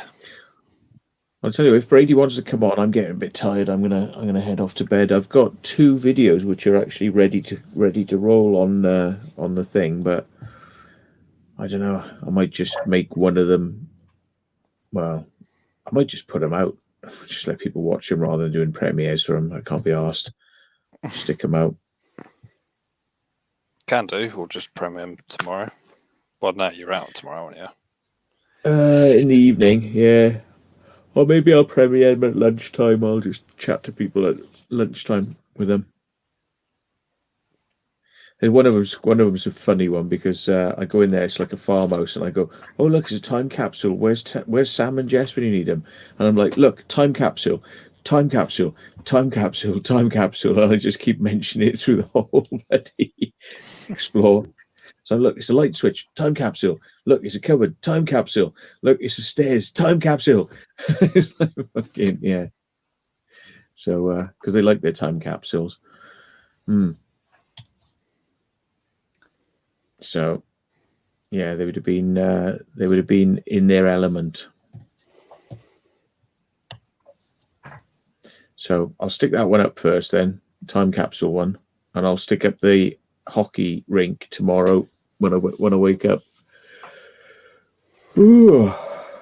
Yeah, So- looking forward to seeing the hockey one. That should Yeah, be good. seeing it from 3 perspectives, it's gonna be quite good because obviously I think you we got- did see a bit of your footage when you were walking out, and the guy didn't want to know. Matt was like, "I'll show you how we got in." He's like, "No, don't want to know."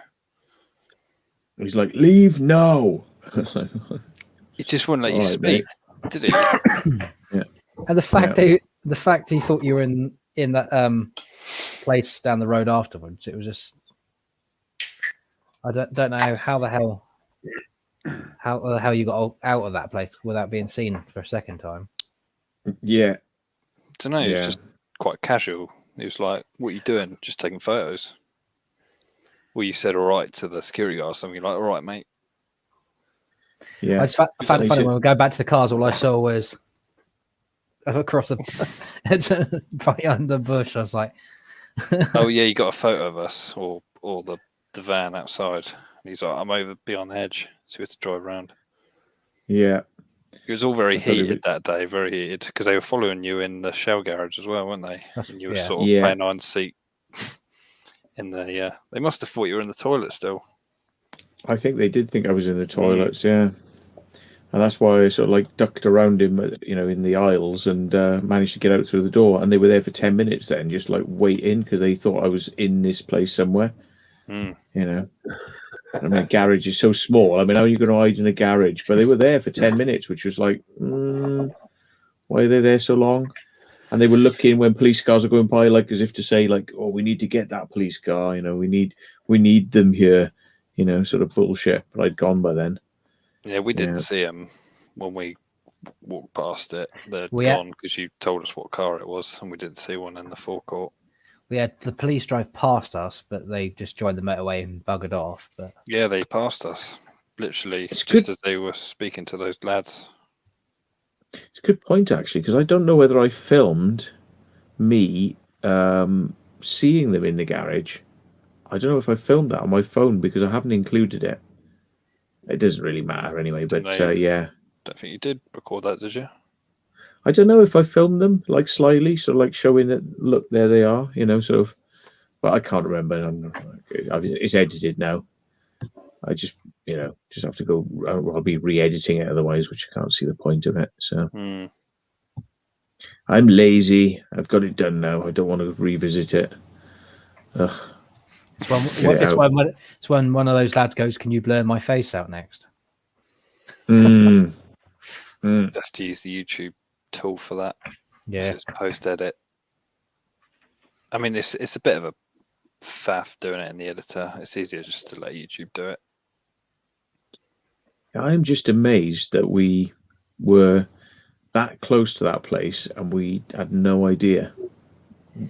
That's just tickled me now. that we were like in that other place and we didn't realise. Oh well. I get the feeling that all of that was a probably Ministry of Defence at one point, the whole of that area, and it's just been sort of partitioned off into different bits. So anyway, well, I'm going to make a move then, so I'll leave you lads mate. to it. Thanks very Okay. much, and yeah, we'll speak to you soon. See you Speak to you tomorrow. tomorrow. See you tomorrow. Yep. All right. Nanu. Cheers, John. All the best. Cheers. Bye. See you Bye. later. Take care. Cheers. See you later, mate. Well, then there were 3. So, Yeah, I don't know what to talk about now. It's just just other than we've had a few busy days out filming, haven't we? yeah, very busy days. We've had you've been out today, John, and I mean we've not Yeah, been it's out been- this week, but all sort of last weekend we were out, weren't we? And then we're out again possibly Tomorrow. this weekend. Yeah. So Yeah, I'll go out soon. I've got a few more places to look at. Need to set up some interviews as well. I keep meaning to do it. It's just trying to get it. oh yeah, I remember you mentioned that last time. Yeah, just trying to get it coinciding so I can do it from work. Because you come in from work, you just want to relax and do it, but I need to just contact them and then set a day and then do it. Yeah. We'll get there. I'm not stressed. What with sort- anything. What sort of interviews are you doing? Just like urbex It's type? mainly urbex. I will do paranormal if anybody from the paranormal community want me to interview them. I'll do that. Yeah. And it crosses over as well to a certain extent. So people who do the paranormal as well as like urbexing as well. I'm quite happy to dabble with both of them. Both interesting subjects, as you guys both know. So yeah, it's not really an issue for me. But yeah, it's mainly urbexing at the moment.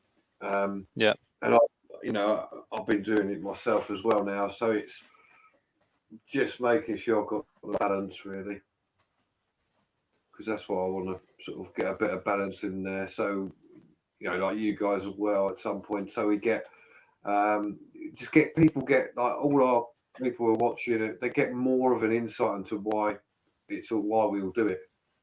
Yeah. Because I know that like the one I did with ALW, he's got a story as to why it's not a story, it's why he does it, which obviously to do with his son. If you haven't watched it, watch it on my channel. He does mostly World War II, doesn't he? He does, yeah. From what I've seen. T420 Tom, I'm going to try and get next. He's definitely up for it. He's just got to arrange it because he's got a story as to why he does it as well, specifically why. And he hasn't said why yet because he wants to do it on my channel. So that's fine. Okay. It's got to be done.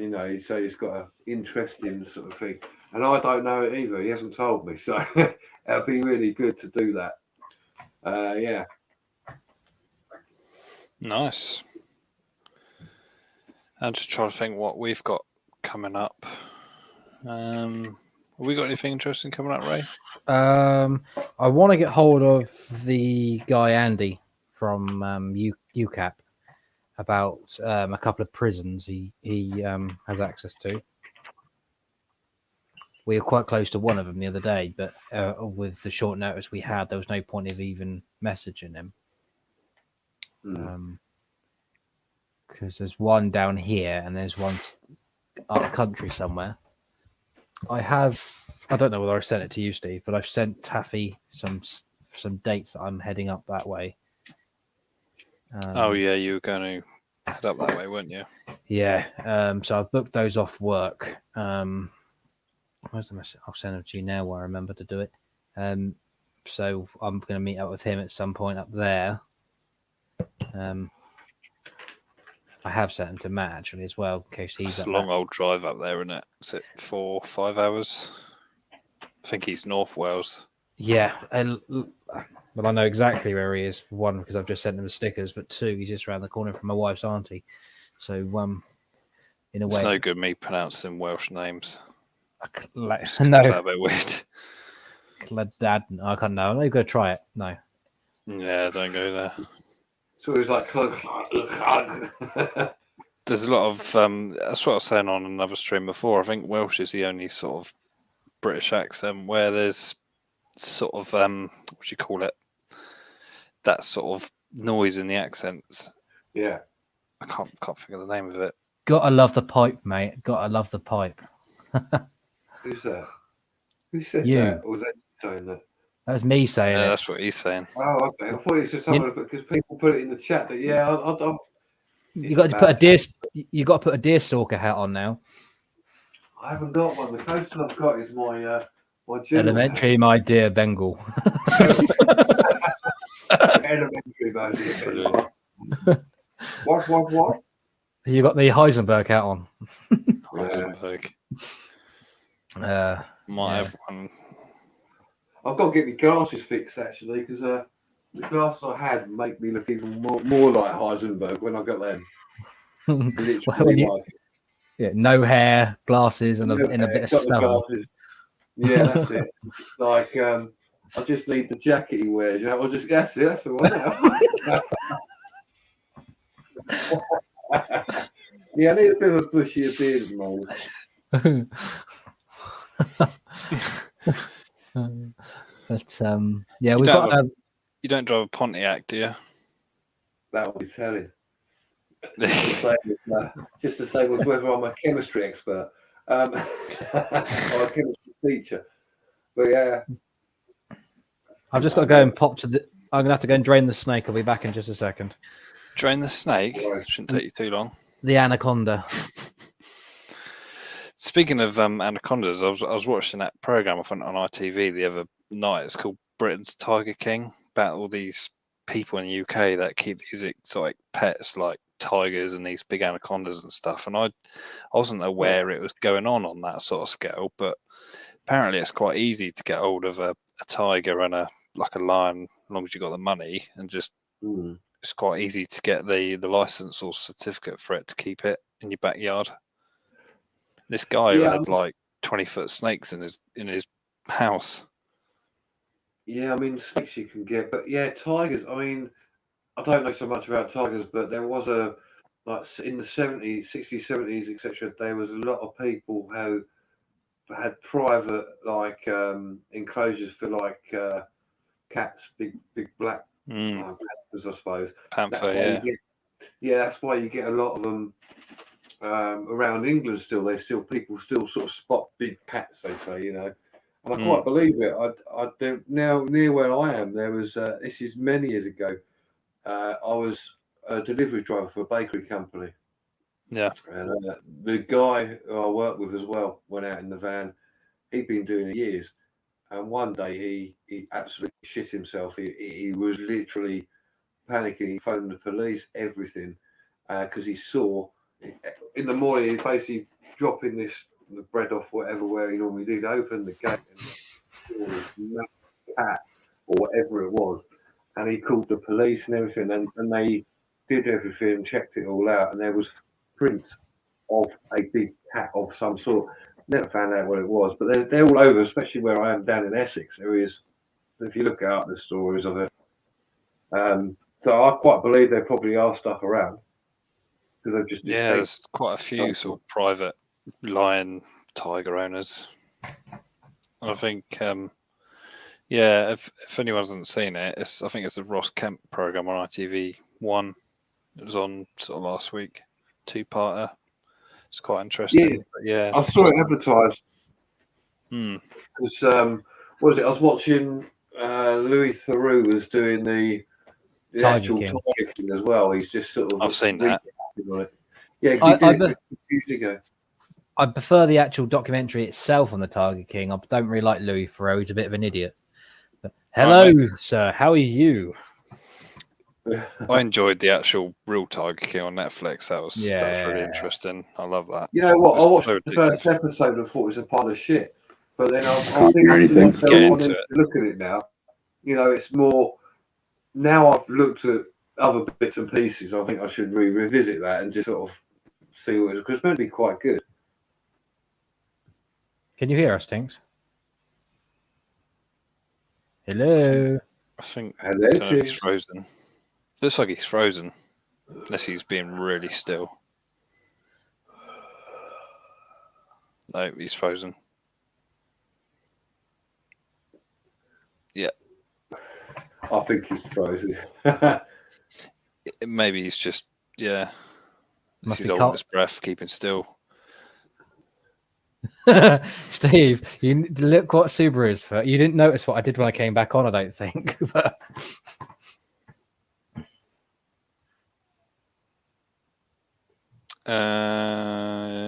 you need to timestamp that face you made as you returned.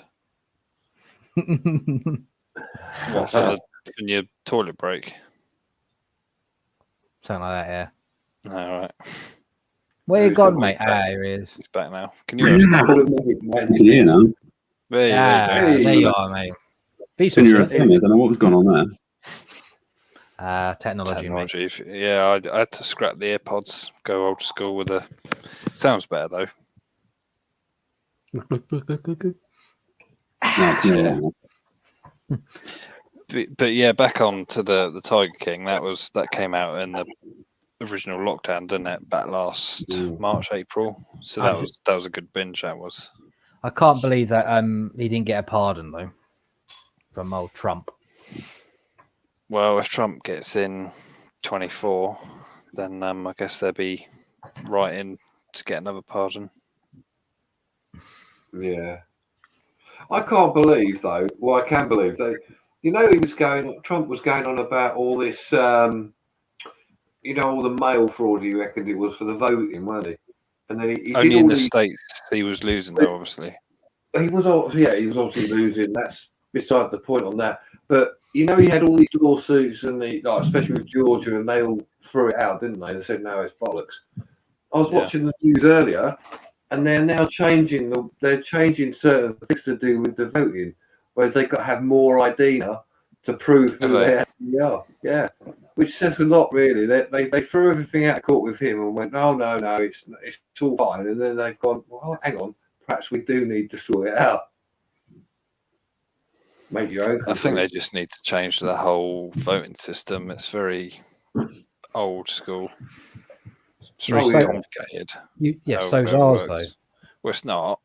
Ours is dead easy. The American one's just so complicated. That whole college system is weird, isn't it? Yeah, I know there's a few American viewers that follow our channels that I've seen on mine, so I'm sure they'll probably agree that it's a bit of a long-winded process. Yeah, I mean, from a personal point of view, for the English side, I do when they do the voting, I do poll clerking and stuff like that because it's a nice bit of money. But it is very sort of robust how it's done. You can't really try and fraudulently do anything. It has to be somebody who's actually sort of in a position like myself who's actually sort of looking at the poll clerking bit.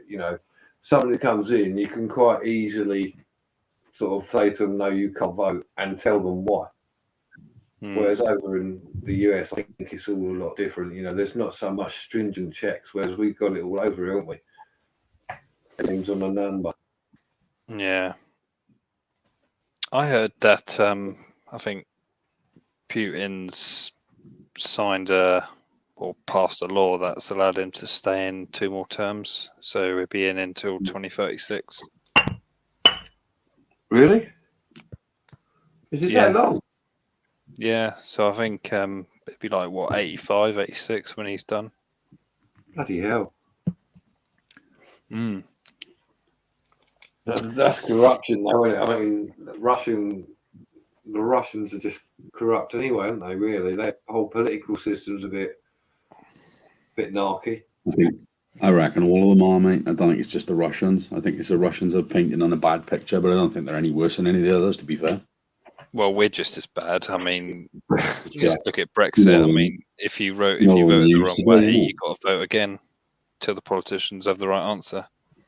It's been all over the news today, isn't it? It's some big scam about some businessman was allowed passes everywhere in Parliament when Cameron was in power, so that he could just hobnob with all the different ministers in all the different areas just to get business deals and everything in the back door. It's crazy. There's so much corruption. It is. It's really strange as well, because when they pass a law in Parliament, it goes through Parliament. If it doesn't go through, they go to the House of Lords. But if it doesn't go through the House of Lords, it goes back to Parliament. So they can redo it again. And like you say, until they go, yeah, okay, we'll just pass it. So you say if it doesn't pass the House of Commons, it goes to the House of Lords? Yeah, a lot of Is the that what time it you goes said? to the Lords, because the Just to Lords do can that? go, oh, yeah, no. Yeah, and then it can go back as well. The House of Lords can overturn it, can't they? Yeah. Yeah.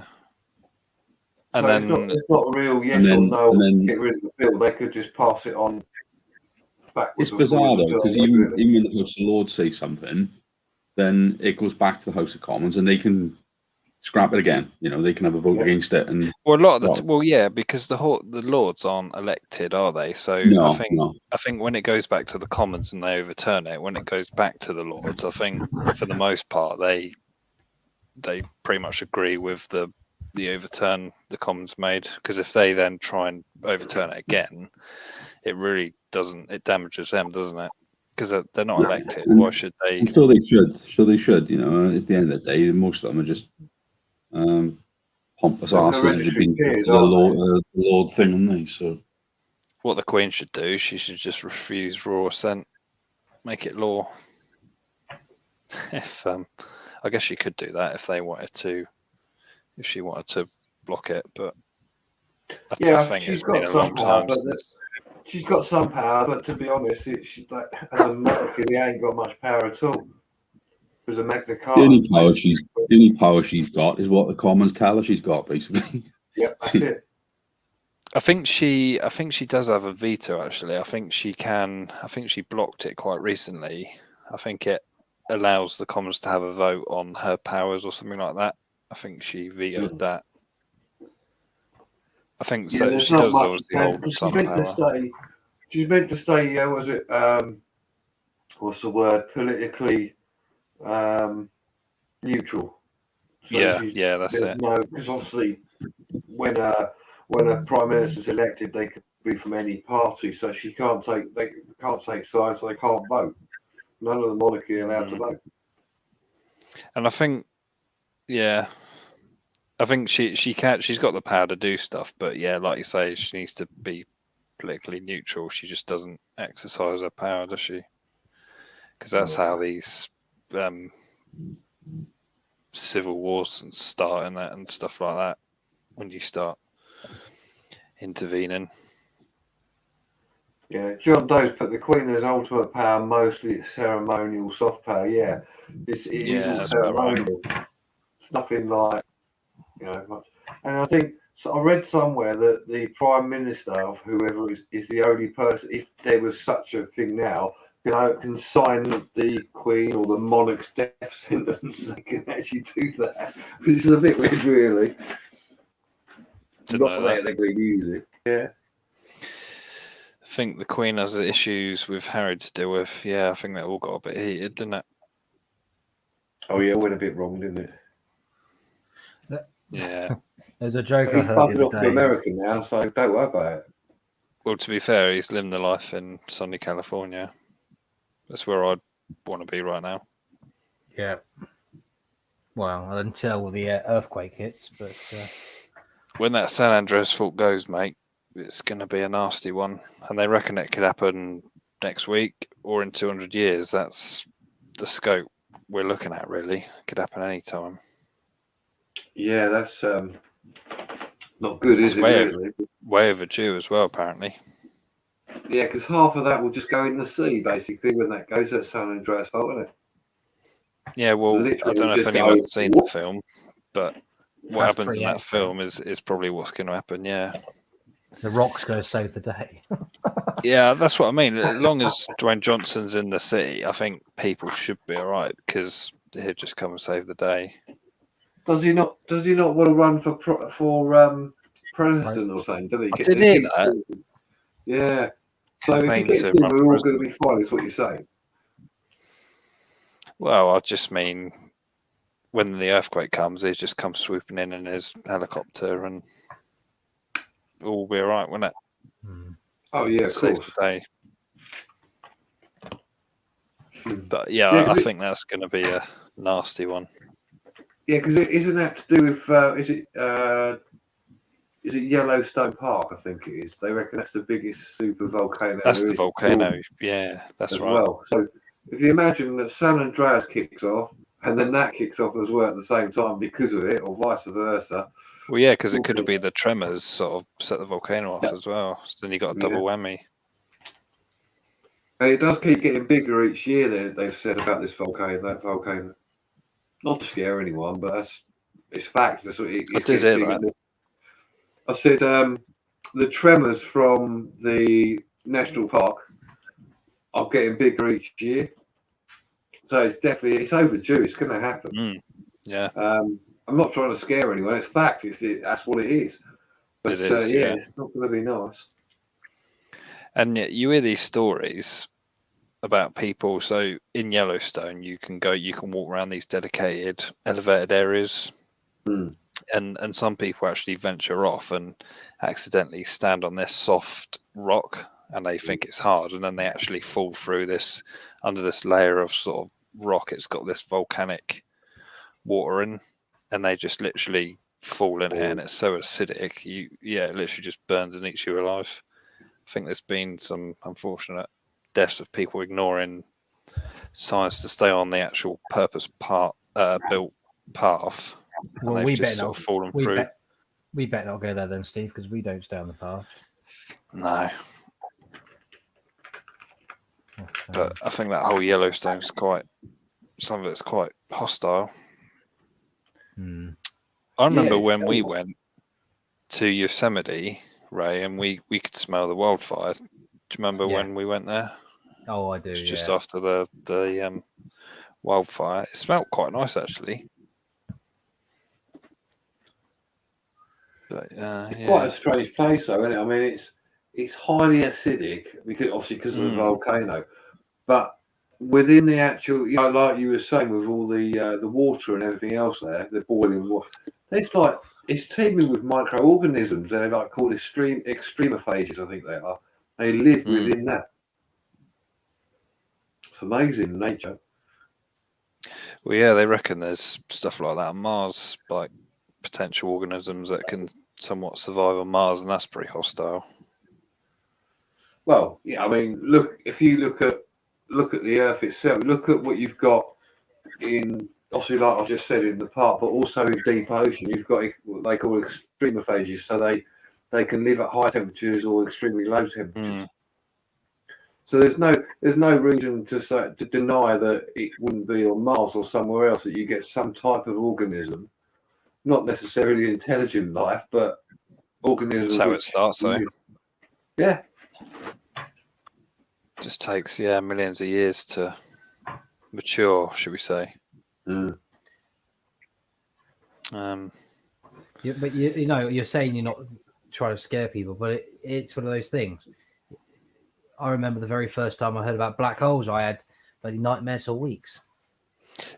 Black holes are a scary concept, though. Like, literally nothing can escape it, not even light. That's the famous saying on the black holes. Yeah, and the pressure within it wouldn't get much closer. It'd just crush everything. But it is a scary concept, They don't obviously know. We don't know exactly how it works, but it's got to go somewhere. Well, in the center of a black hole, they reckon, it's just it's called a singularity, and it's just like the center point of the black hole where it's just so immense. And everything just gets gobbled up to this tiny singularity, and you think the amount of power inside that's got to be like all the nuclear weapons on Earth times 1 billion or something like that. Yeah. I mean, it's just numbers are mind-boggling. And I think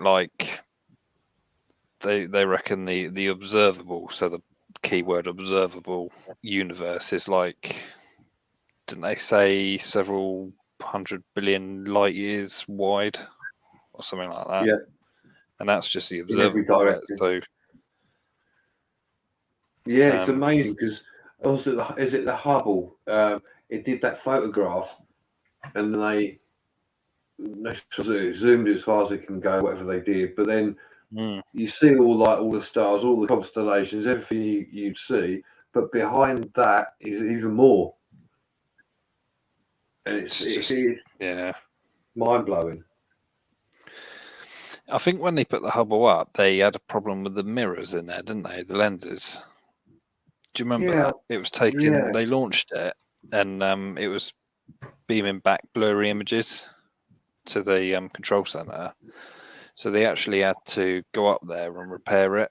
I think they had to adjust the mirror or something like that. And because the Hubble was kind of in the middle of nowhere, as it wasn't near any sort of space station, they had to. They actually prepared 2 shuttles.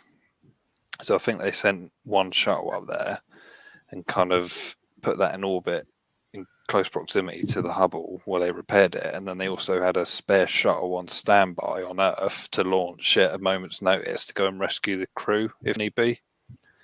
There's actually a photo on you can just do it on Google Images of both shuttles actually on the launch pad together at their own respective launch pad, and that's quite a rare photo. So that was quite a sight. So to have sort of 2 space shuttles prepared, fueled up, and ready to go at the same time is quite remarkable. So it's so interesting, the whole space element. Oh yeah, I mean, like getting back to what you said about Mars and like the possible life. It's like Europa, one of the moon. Is it Saturn's moon? I can't remember which one it is, but Europa. They reckon there's life on, and Ganymede as well. Because Europa's like an ice planet, you know, and they reckon under the old ice is probably something under there as well. Who knows? Aliens. Crazy. They flown that helicopter on Mars yet? Hey? Right. But they could put a drone on there, really, couldn't they? DJI. If anything's going to make it, be DJI. I don't know what the atmosphere's like on Mars. It's a lot thinner, isn't it? I think it's a third of what it is on Earth, because I remember when they were talking through deploying the parachutes had to be like 3 times bigger. Because obviously there's not a lot of atmosphere to slow the craft. That's why it's such a risky business landing on Mars in the first place. And that's why it gets so hot as well, because it's not enough. That's it, yeah. Just like a barren planet, they say, don't they? But whether it is or not, I don't know. I think we've been there, but I think NASA actually released a video of the spacecraft landing on Mars, so the camera pointing downwards to show you what it looked like. So amazing. I guess you get some people thinking it was all done in a studio in California somewhere. I'm just about to put something in the. Someone on one of my videos, I filmed a plane out the window of a plane, like 40,000 feet up, and someone was like, "Oh, you can't see the curvature of the Earth," and I was like, "Well, yeah, because we're not high enough, mate." Thought that was quite a good shutdown. I've just put a link in the private chat there. That is quite an interesting documentary. They go on about structures on the moon and stuff like that. What's that, John? They must upon metric and imperial measurements with the Hubble. Yeah, it could have been something like that.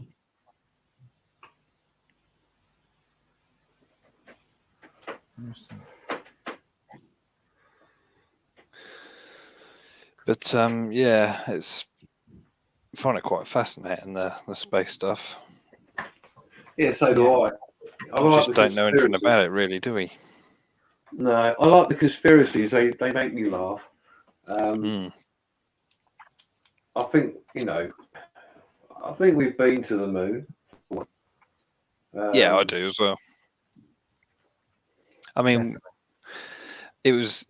I can kind of see where the conspiracy people come from because it was all to do with the space race when they were Russia and they wanted to make a statement, America.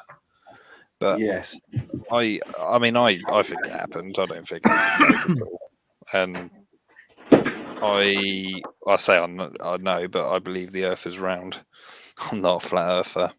No, I just think that's just something stupid someone's made up, and then someone's got hold of it, and then for some reason. If people believe that, then that's fair enough. Everyone's entitled to their own beliefs, but I think it's a little rubbish. Well, there's too much evidence out there to show that it's not flat. But there's photos as well, isn't there? And see, with the flat earthers, I happen to know one. I bet you have good debates. Yeah, definitely. But the thing I've and they haven't come back to me on it ever is the model for the flat Earth. Obviously, you've got the Earth; it's flat and it's a dome, and then you've got the planets. They say there's obviously the moon and the other planets and all that. So so everything's round, but our Earth is flat. Because you can see the moon is round from your eyes from Earth, Yeah, right now. Yeah, and then but the thing what people come up with is well, we live in a domed flat Earth, so and everything else is projected or whatever it is, and you can't go higher than a certain point because it hits the mantle, as they say. Anything else comes down if you hit this thing. But and you can't. The other one is when you say, well, you're telling me there's a whole wall going around this flat Earth. And this whole wall's and basically they say Antarctica, so it's a whole wall of ice, and there's only 1 or 2 people have been over that. Now, don't get me wrong, if they want to prove me wrong, fine, but in this day and age, there's no way that if that was the case, that no one would have been over that by now, and there'll be factual evidence to prove that if you go over, you're going to fall off the edge. It's just like saying we're in the Truman Show. That's basically what they're saying. You're going to get to the end and hit a bit of bloody wall. It's the sort of people you want to send up in the Virgin Galactic thing and see it for themselves. Oh, no, the only sort of thing there, because they say Antarctica, and then you then get into a hollow Earth theory as well, because Antarctica there is strange things in Antarctica, but like there's a hole apparently somewhere, and perhaps you can go into the hollow Earth. Now, I don't know about that one. It's a whole different debate. But who knows? And also, like you say, well, if it's hollow, how come? Sorry, if the Earth is like flat, how come we haven't drilled down to the bottom? But then they come up with, well, we've only gone down something like 7 miles or something? The deepest borehole. Something like that, yeah. But that doesn't really prove that, does it? It doesn't prove that it's flat. It doesn't prove it's round, but it doesn't prove it's flat. But if you've, I guess you could argue if you've drilled down 7 miles, then how deep does it go? I mean, they don't know, do they? The flat earthers. No, and to say it's flat. I mean, if you look at the facts, it is round. It's not. Well, in fact, it's not round as we call it as a football. I think it's more of like an overly egg shape because it's not completely symmetrically round. That's probably to do with gravity as well. The reason why it's like that as well. I mean, I could be devil's advocate and say, well, yeah, it is flat because you can't tell me that you're living on a round Earth and water doesn't stick, as it were, to something which is round. It will fall off. That's another thing they say as well. But like you say, you got gravity, but then they come up with, well, gravity is only a theory. Well, everything's a theory. Well, yeah. But gravity is something you can see in action, can't you? You just drop something out of your hand, it falls. Sorry, Yeah, Tim. and Sorry, Tim the Pigeon Master. You're giving spoilers away to people that haven't seen the film. But fair play to you for dropping that in. Carry on, lads. Sorry. If you're interested. Tim, I understand and I believe you because I have seen it. Yeah. I haven't, but I want to see that film. I'm not paying for it. Yeah, watch the film and then come back to me and say and yeah, say something about that and Godzilla because it makes me laugh at that. As a potentially big plot hole, which I will not tell you, but it's very funny. I think you're on about the gravitational issue in that film, how they get out. Am I wrong or am I right? Yeah. I've heard reviews, so Godzilla's magic. That's all I can say. he's got very long legs, apparently. Yeah. I know. I don't know. I mean, I've stood on a coastal seafront and I can see with my eyes the curvature of the Earth out to sea. So I'm interested to know what a flat earther would make of that, or what counter argument they'd come up for the reason for that. It's something to do with the math within regards to us. Don't quote me. I'm just trying from memory. They say the math to do with the curvature doesn't add up to what it actually is or meant to be. So, for example, like if you look out at sea, you can see much further than what you're meant to be able to see. So, for example, if you see a ship which is in the distance, if you do the math between where you are and where it is, you shouldn't be able to see it. It should be like over the curve, but in fact, you could see it straight in front of you. But it doesn't take into a lot of, that's stating that the whole of the Earth is round and flat. Whereas with me and you, all of us in this chat know that the Earth is round, but it's got mountains. It's all over the place. So you don't put it at your eyesight level. It's actually the ground level is where you'd measure it from. What's that? I just missed that. Where was it? Oh yeah, the documentary about flat earthers on Netflix. Yeah, because they were going to prove it all, and they basically debunk their own. They debunk their own theory with what I was saying with this. They try and use like a laser to see right across the other side, and you can't see it. It's quite interesting, actually. I don't know if anyone watches the Vsauce channel, but he did a video of how long would it take to go through a tunnel.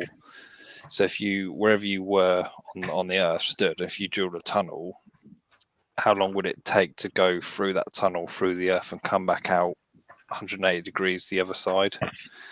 And I think he said it would take I can't remember, don't quote me, but I think he said 28 minutes or something like that. And that's kind of to do with the gravity pulling you towards the core, because obviously the more sort of down inside towards the core of the Earth you go, the quicker it would pull you in.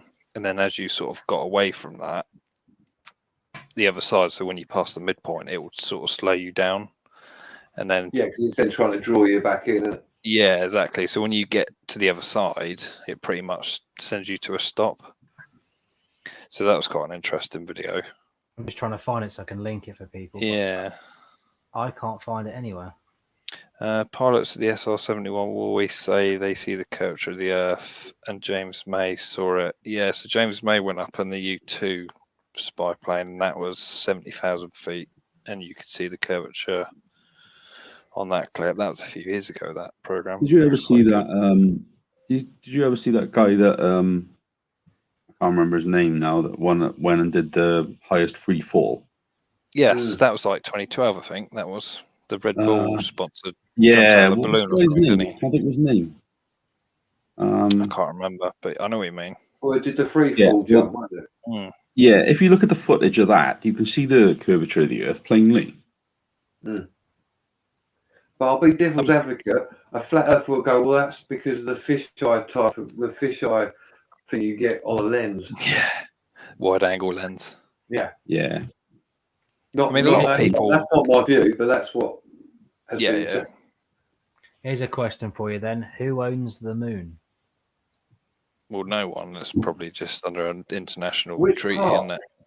Yeah, but which part? Because wasn't there? Can you at some point you were able to buy an acre or something of the moon or something of it? I don't know. Yeah, I'm just trying to find this video for you guys, and I just noticed one of their videos called "Who Owns the Moon." So It's a good point. I guess it's. I don't know. I Same think that's going to be companies.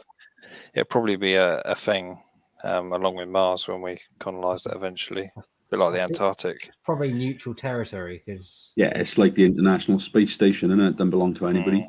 No. No. that's what we think anyway. See, going back to Antarctica, that's another thing. Like you just said, there, things.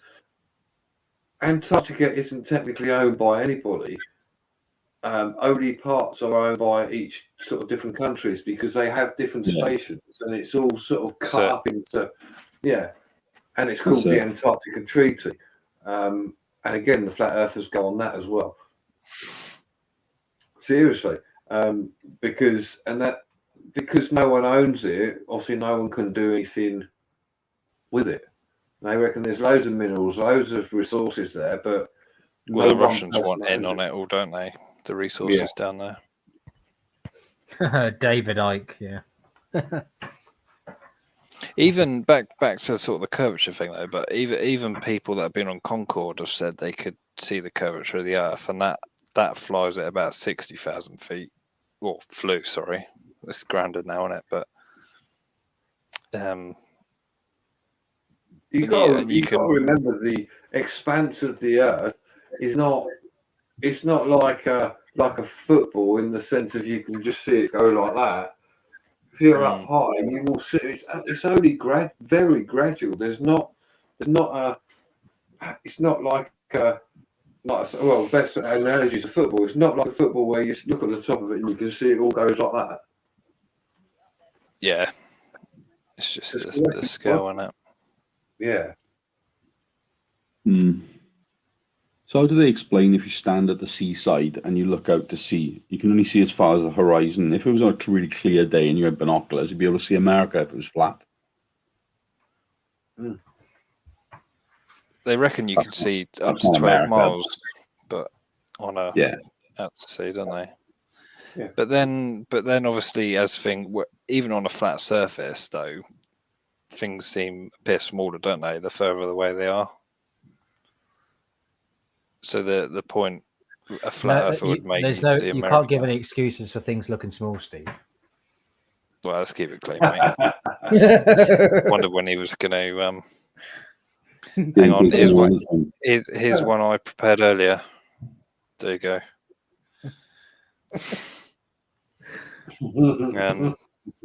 But yeah, I don't think flat earthers could use that one. China owns the dark side. Dark side of what? The moon. It's over the moon. Apparently, the official term is the far side. Scientists don't like it if you use the term dark bloody side. snowflakes again. It's the far side.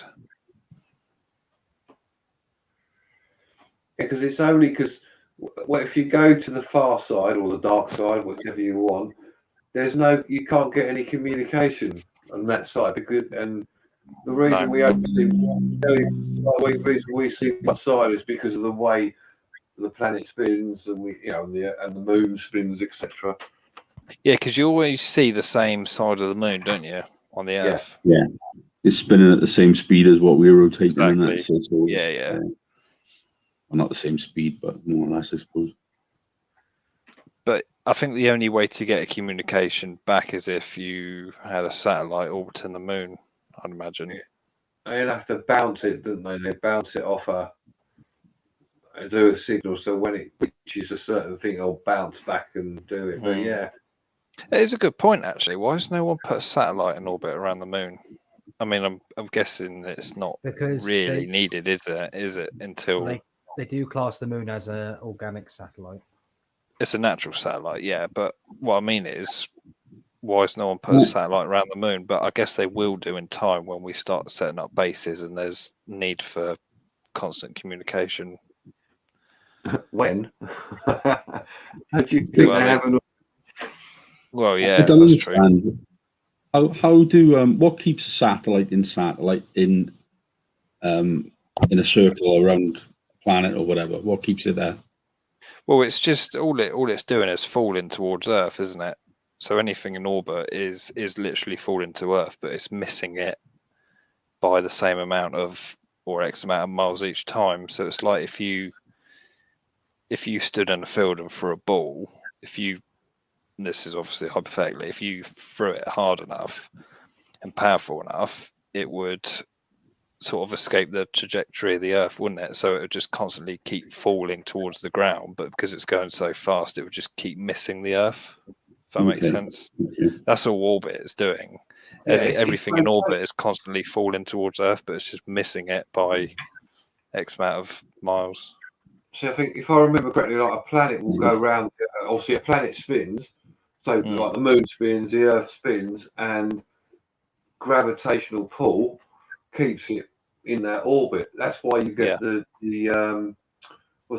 tides, because at a certain point the Earth is further away from the moon, and then obviously at different points it's closer, so the tides are in and out. So that's why you get a gravitational force and pull, and the tides go in and out. Yeah, yeah. Basically, in layman's terms, I mean, without being technical. But how would that work? Would that still work with the same principle if something was going around the moon? I don't know. No, me. That's what I'm trying to think. I have no idea. Should I see if Brian Cox is available to come on the stream? Yeah, see if you pop on for a minute. Yeah, Brian. I'll drop Brian. He's about. He was on something earlier on, so he is about. He might pop on. He gave quite a savage answer to the flat Earth, as he was like, "Oh, it's just nonsense." Yeah, it's on YouTube somewhere. Is there any flat earthers in the chat? Yeah, is there anybody in there? Like, is it genuinely as a flat earther? Yeah, genuinely not a piss taker. Well, we're not taking the piss. We're just quite. We won't batter you. We won't batter you or anything. We just want to know. Just interested. Right. I mean, the guy I know, he's got some wild theories, and to be honest, some of them you need to look at rather than just go, "Yeah, you're talking bollocks," because you actually learn from it. You know, you know, either way, whichever you start to believe in or you decide is correct. But so if there is any flat earthers, yeah, come on. I'll be quite happy to listen to you and then deduce from there, and not have an intellectual argument, shall we say? It's a bit like the whole Brexit discussion. Yeah, Remain versus Leave. It's all that again, isn't it? Yeah. I watched quite a funny interview. Is it called This Morning with Phil and Holly? They interviewed, I think, 3 flat earthers. They were sort of getting their opinion on it, and their reactions were just priceless. And I think, I saw. Did you see that?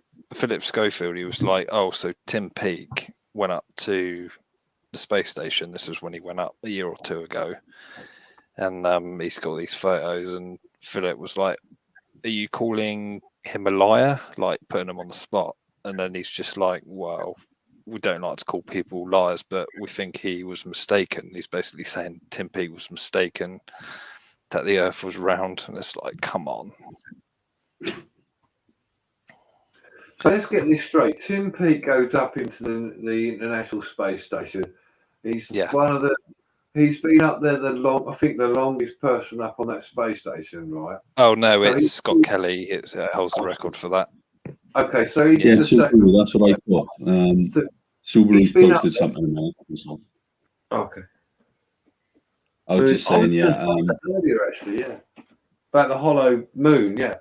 That's I've heard this before, that they crash something so it come back as a sound, not a sound, and it come back as a hollow sound. I think if the moon was hollow, surely because of the pressure of the gravity, it would just crunch it together. Well, yeah, I thought that. It would just sort of suck it inwards, wouldn't it? And it would just impel. So I don't think it's hollow. Something doesn't have to be complete. If we think of hollow, it doesn't have to be sort of wafer thin, and then the rest of it's hollow. It could be X amount of miles deep, and then a small bit inside hollow, which gives that reverberation when it pings back out. Polo. Who knows? But obviously big enough to make that noise. But it's like if you did it in a cave. If you're trying to look for caves or something, and they send down when they do the geometric thing, when they go along with the sound waves, and they detect what the Earth has moved. Where the Earth's moved or anything. You get all the different waves. Richter scale, was that? No, that's earthquakes. Earthquakes. I'm trying to think of the word name for it. Basically, they send down the sound waves, so then it bounces back up, but you can then tell whether there's whether Earth has moved. So if they're looking, for argument's sake, when they're looking for a body, they can detect whether the Earth has been moved to a certain. Bit like sonar. Do you mean like? Yeah, it's like that. Yeah, it's like that. Penetrating sonar type thing. Yeah, so you can in that sense, you can detect whether there's something hollow there underneath, and so forth. So I suppose it works the same way. I'm not saying it is hollow, but it's just an interesting thing. It is known that it rang back a bit sort of hollow. What I was saying about Tim Peake, though, how can they go, he's been up there quite a long time, one of the longest people ever, as I standard corrected earlier. And that you're telling me that he's been misinformed, he's accidentally made a mistake. Mistaken, yeah. Yeah. Come on. Yeah, it's a bit of a punch in the face, isn't it? Yeah, it's just like that's not even credible, is it really? And the moon was actually I think the moon crashed into the Earth millions or billions of years ago. And that's kind of why it's there. There's some theory it's a theory it's broken off, isn't it, at one point or something as well? Yeah, there was two Earths or two celestial bodies, one being Earth and one being another one. They've hit at some point before life or whatever, and then, like you say, the Earth's then spinning round again, it sorts itself out, and then you've got the moon. But, yeah, the Earth has, like, over the millennia or whatever, that the Earth's changed its axis over time anyway, isn't it? Over thousands of years and that. I think it's 23.4 degrees at the moment. Yeah.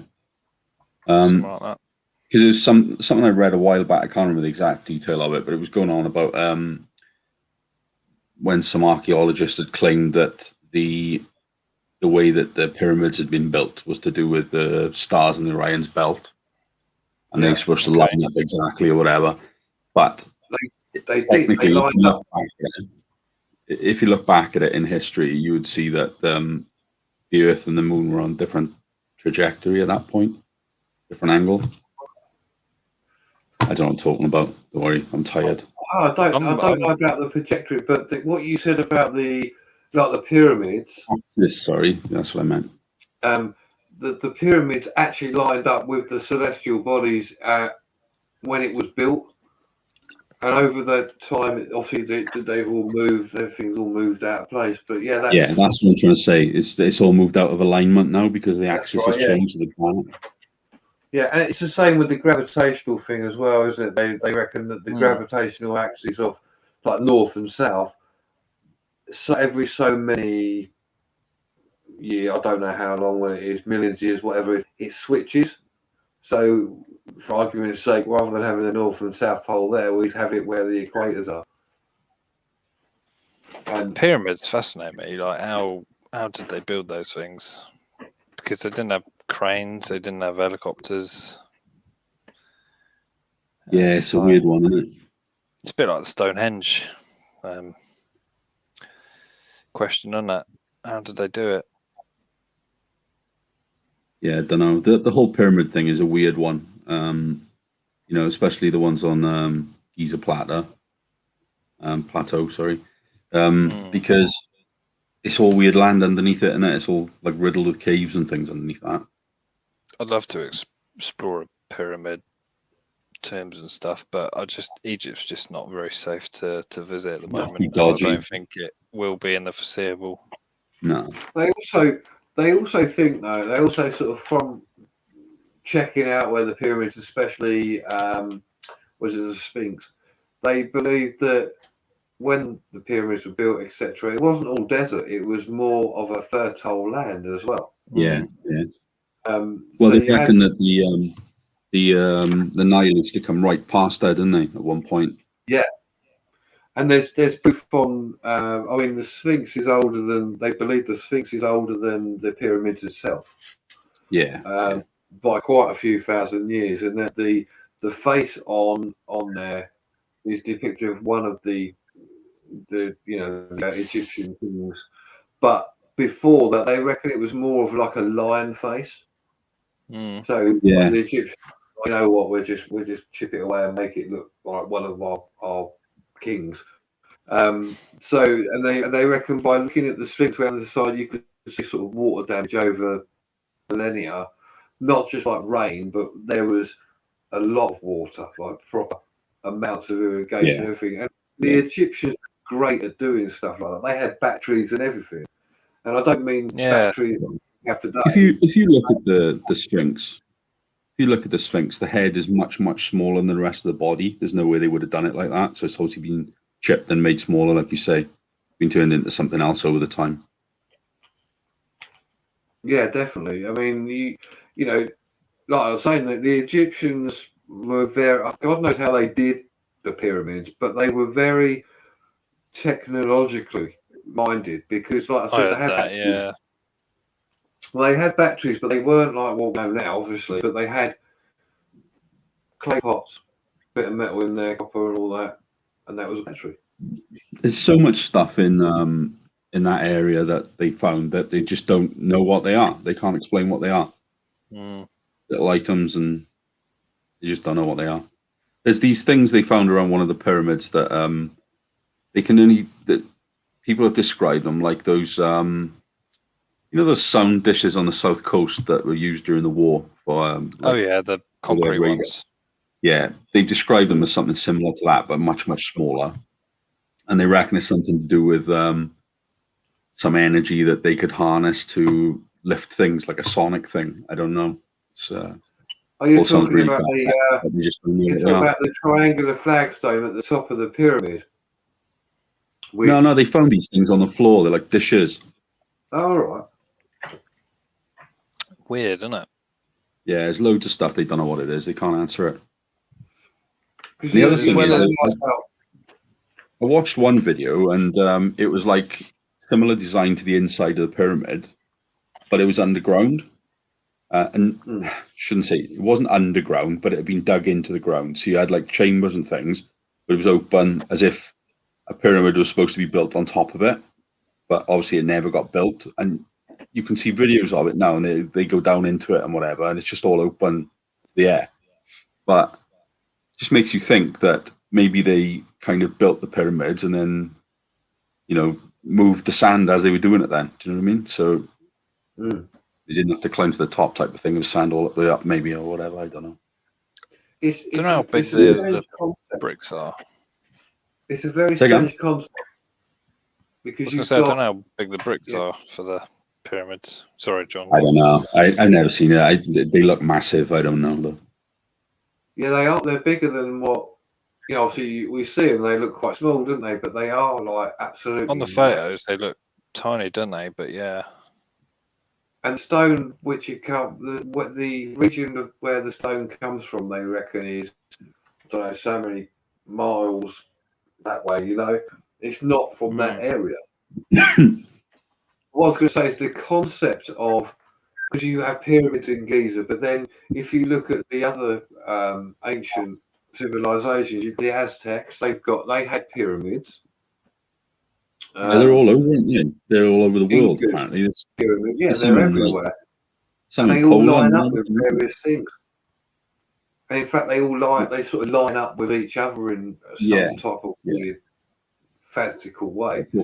So there's got to be something in it. I don't think it's just like, oh, we'll build that there, that'll be all right. I mean, the Incas had like not a lot of knowledge as well. They had their own celestial charts and predictions and other bits and pieces as well. I think there's a lot of knowledge which has been or hidden and just not found yet. Or if it has been found, it's probably sitting in the Vatican somewhere, you know.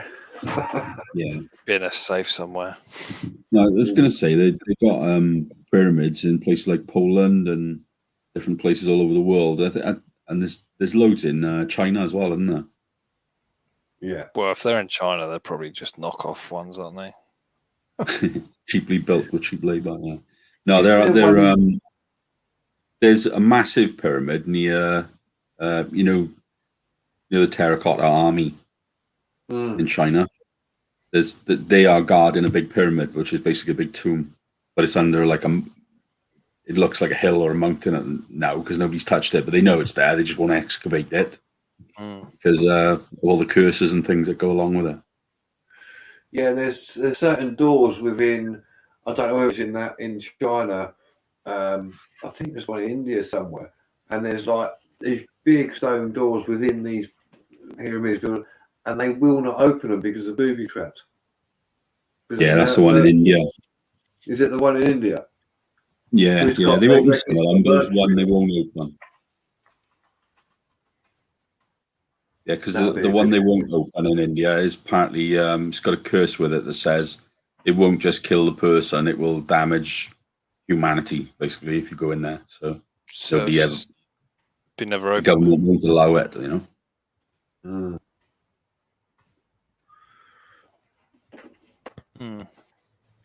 It's all very interesting, isn't it? I mean, that you're saying like isn't there one in Japan? Is it China or Japan? It's underwater. They found it. Oh, really? Didn't know about that. No, I don't think it's an actual pyramid. It's some type of structure which is basically submerged. And they've gone down there, had a look. But it's not. They thought, it's not natural stonework. It's actually been. You can see it's been carved and been done. It's on YouTube. I wonder if it was actually sunk, or maybe it used to be like a dry bit of land, and maybe the water line just like water level rises and stuff. It just covered it up over millions of years. Don't know. I mean, really. I mean, the grand scheme of things, humans haven't really been around a long time, have we?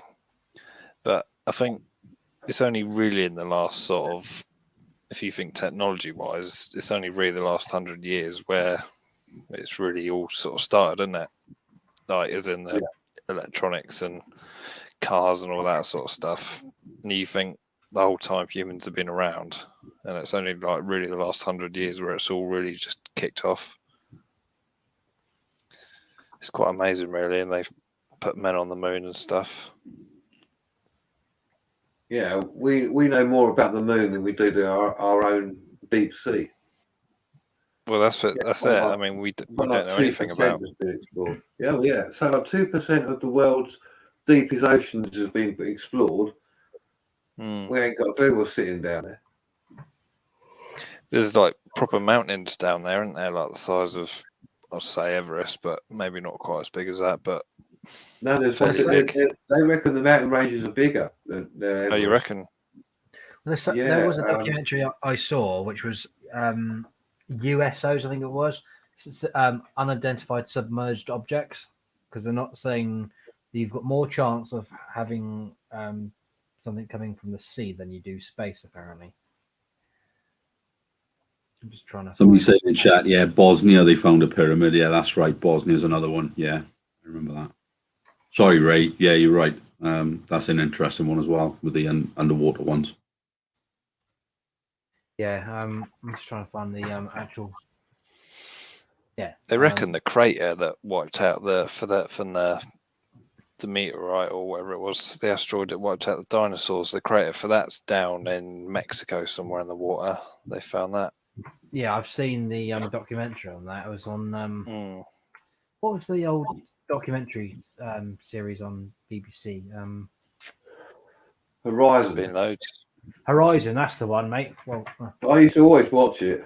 Yeah, just getting back quickly about the mountains under the water. I Yeah. just googled it because I knew something. I couldn't think what it was. And Everest isn't the tallest mountain on the earth. It basically belongs to Mauna Kea.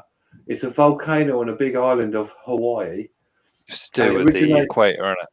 Yeah, it originates deep beneath the Pacific Ocean. It rises about 33,500 feet from the base to the peak. Yeah, that's actually, it's to do with the geography of the curvature of the Earth and stuff, isn't it? Yeah. The Earth's flat though, so don't count. Oh yeah. I forgot about that. I forgot. Yeah, same. Oops. We're all wrong. It's flat. I'm sorry. We were mistaken. It's not actually round, it's flat. Yeah, you're just mistaken. And we've got a big wall of ice all the way around it. No one can ever go over, and no one can ever go in there. Is that what it is? That Antarctica goes all the way around the edge of the flat Earth, and it's got a big icy wall that you can't go over. Is that what it is?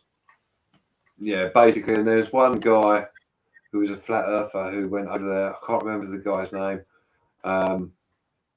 And that's basically how Hollow Earth fits in, because he found a tunnel and he'd gone in there, and there's a deep civilization. Now, I'm not saying there isn't a civilization living deep within the earth, but I think that'd be prudent not to say, oh, yes, that's all bollocks. But to be honest, for something to go around the earth and no one's ever gone over it because the government has stopped it, I think that's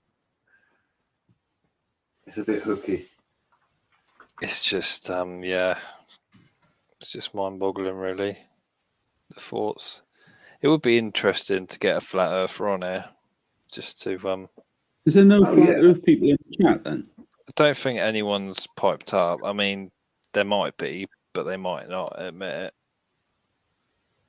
If anyone's a flat earther, you can come on the chat to us and tell us why we're wrong, because I'd love to know. Yeah, as I say, we're not like taking the mick or anything. We're just generally interested to hear your side of the story, basically. We don't want to bat you and call you silly names or anything. We just we're interested to know some good reasons why we're wrong. Really? We're just a massive DVD waiting to be ejected from a DVD player. Don't know what DVD is. It's old school. Digital versatile disc. It's all about the video cassettes, mate. Yeah, I remember the old video cassettes back in the day. When you really wanted to watch a film, but your video player chewed it up. Oh God, days, yeah, that was a nightmare. Yes, I remember like hiring video cassettes from like Blockbuster and getting them home, and had to rewind it. The person that had them before hadn't rewound them. How annoying is that? You have to rewind the video before you can watch the thing. Could you get video VHS systems that could read the tape without having to rewind it? Because I know some like cassette Walkmans, the audio ones, could play the other side of the tape without actually ejecting it and turning it over. I don't know. I don't know if you used to get VHS ones. There wasn't a similar feature in any VHS ones, as far as I know. No. Somebody might say I'm wrong in the chat. I don't know, but I don't think there was. Because you didn't have an A side or a B side to video cassettes. You just one side. No. I just one side played. One film I really wanted to watch after it came out of the cinema was the first ever Spider-Man film from Sam Raimi. Got it back from Woolworths, put it in the Woolworths into the video player, and it chewed it up before I even watched it. Thing is, you couldn't really do much to fix that, could you, when it chews it up? No. I mean, the only thing you could do was to, if it was like a blank cassette, I had some blank cassettes and that happened too. The only thing you could do was open it and then get the scissors, snip the tape. Get the scissors and then sort of slot it back into the cog. So you'd lose about however much of the damaged stuff was. You'd have to throw it away and then just refit it back to the cog. But you could rescue some of what was on the tape that way. Video cassette players were tanks, weren't they? They were huge. Yeah. Yeah. The original early ones were absolutely massive. But I remember years ago, I was probably like about 10, I guess, and that happening with a video cassette. Bear with me a second, guys. I'll And, be back. Don't Yeah, forget no. to I've mute, got a mate. visitor, just got out of his bed. Hang on. Don't forget to mute. Okay, I'll mute him. I was going to say, I remember actually putting a bit of sellotape around the cassette to save where it snapped. And Would that actually work then? If you snipped the cassette and then taped it back up and then played it, would it still be all right? Yeah, I mean, it might jump just at that bit. Yeah, slightly. just have a little jump. That's all. It'll just carry on as normal. The only trouble is because the heads on video were so fine, any slightest little bit of nonsense, and it would just screw the head up completely. You could try cleaning the heads at that point, but sometimes there'd be too much damage, and you'd have to replace the heads, which weren't cheap. I remember copying all my VHSs to DVD because obviously that was the new technology at the time. And this was probably only, 10, 15 years ago. But now DVDs are pretty much obsolete. It's all sort of solid state or hard drive now, isn't it? So I kind of found I was copying my VHSs to DVD and then copying the DVDs to hard drive, basically. Yeah. And I actually recently, probably sort of 2-3 years ago, recently found some VHSs that I urgently needed to sort of preserve and copy. So I had to go on eBay and find this VHS DVD combi machine, which I think was about 70-80 quid I paid for it, which is a lot of money, but it's in really good nick actually. Still works a treat. So I had to copy the VHS to DVD and then rip the DVD onto hard drive to sort of preserve it. So it cost me literally 70-80 quid just to copy 3 VHS tapes to my PC. Yeah, but you can always sell something like that on because people will always want those. Yeah. And the thing is, the value will go up as well. It's a bit like collector items, isn't it? So yeah, while I paid 70-80 quid for it, it'd probably be 150 quid in a few years. You won't lose money from it, put it that way. You'll always be able to sell it for the same or more. Because it's not like your traditional record players where you can actually still buy those brand new, where VHS machines you just cannot buy brand new. Nobody's making them anymore, all are they? No. So it is literally the second-hand market now. But I was quite fortunate to get a decent second-hand one like 2-3 years ago. Yeah. And they're all combis. I don't think they're pure VHS players. They're actual combi machines as well. So they've got the DVD and the built-in Freeview and stuff.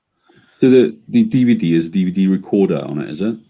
Yeah, it was. So you just dub it. So you just press VHS DVD dub. So you just press the button. It will play the VHS and it will burn it to the DVD. Right. Yeah, so it will just burn it. So you finalize the disc. Does that have like an anti-pirating mechanism for like copyrighted films? There's something they put on. Yeah, because you can. They did used to copyright VHS tapes. There's something. Yeah, they used to put a code on them, didn't they? Yeah, and there was a code detect them. I think Disney sort of decided to do it, didn't they, for a while? And then someone got it. It's like on a DVD. You have an encryption on it, but you can get around that digitally. Yeah, you can get decoders for them, but I know they did put them on for a while. But yeah, I mean, these were just sort of my own sort of personal VHSs. I wasn't copying films or anything, but you literally just burn it to DVD and then put the DVD in your PC and then rip that DVD to an ISO, but just to convert it direct to an MP4 file. Yeah, then, sometimes you just want to keep those home porn movies, don't you? That's it, yeah. Yep. Naughty's porn. Well, homemade porn, I was thinking, but whatever. Yeah. If you've got VHS though now, like VHS videos now, especially Disney ones, they're worth a mint. Probably are. I mean, the amount of explores we go in. I mean, Westbury Manor, for instance, there's literally so many VHS tapes lying There in that place. was. They've cleared it out now. I don't know whether they've just cleared out the documents, but you've mentioned the name, Steve. You Well, it's told just everyone, yeah. The Explorer, that's fine. Hmm. So in that place, there's loads of VHSs scattered everywhere. So, and there's You DVDs probably in won't there as remember well. these, but there was a thing before DVDs called Video 2000. You ever seen those? Before No. DVDs. Yeah, So like Philips a Video laser disc 2000. or something. They're called Philips digital disc. I know Philips, I think, created the DVD, didn't Yeah, they? they got the patent of for it. Yeah, Yeah. but they brought out this disc before, and it was Yeah. called a Video 2000, and it was about the size of an LP record, like 12 inches. You know. 12-inch disc, bloody hell. Yeah, that's I'm like looking that's the laser disc, isn't it? I'm looking at it now. Yeah, Like yeah, the that kind of Apple thing. I think they did call them a laser disc. I think the Yeah, original so the name laser was a disc Video was like- 2000. If So you look back in It's the like that's been 80s, the next if you look- thing, but it never happened. If you look in the private chat, Steve, I've put a Wikipedia link for you, so you can see what they actually look like. So you have. so, Video 2000. Or Betamax. I've heard of Betamax. I mean, The Betamax was just like another version of it's just another pattern, is it, or something like that? slightly different, similar to VHS, slightly different way of working, smaller cassettes but chunkier. Oh wow, okay. I know Yeah. CDs came about in the late 80s, didn't they? I think that was also Philips that might have come up with that as well. What was that? CDs? Yeah, compact disc. Yeah, I think Philips. I think that was That as Philips. well. Yeah, CDs. Because Is it Video tapes went. 2000? I was thinking of it's not. Video 2000 is not the. I'm thinking of, you were right, John. I was thinking of the laser discs. Video 2000 is a totally different thing, isn't it? Yeah, that was more like a tape, wasn't it? Yeah.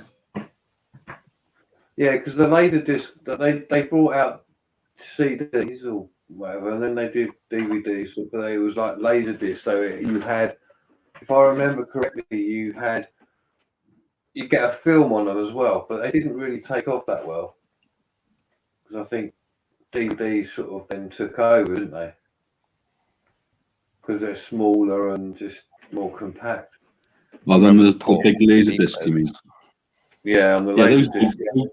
big laser discs, they were about 150 quid when they came out, each disc, each film. Bloody hell. And there's another link in the private chat for you, Steve, if you haven't already seen them.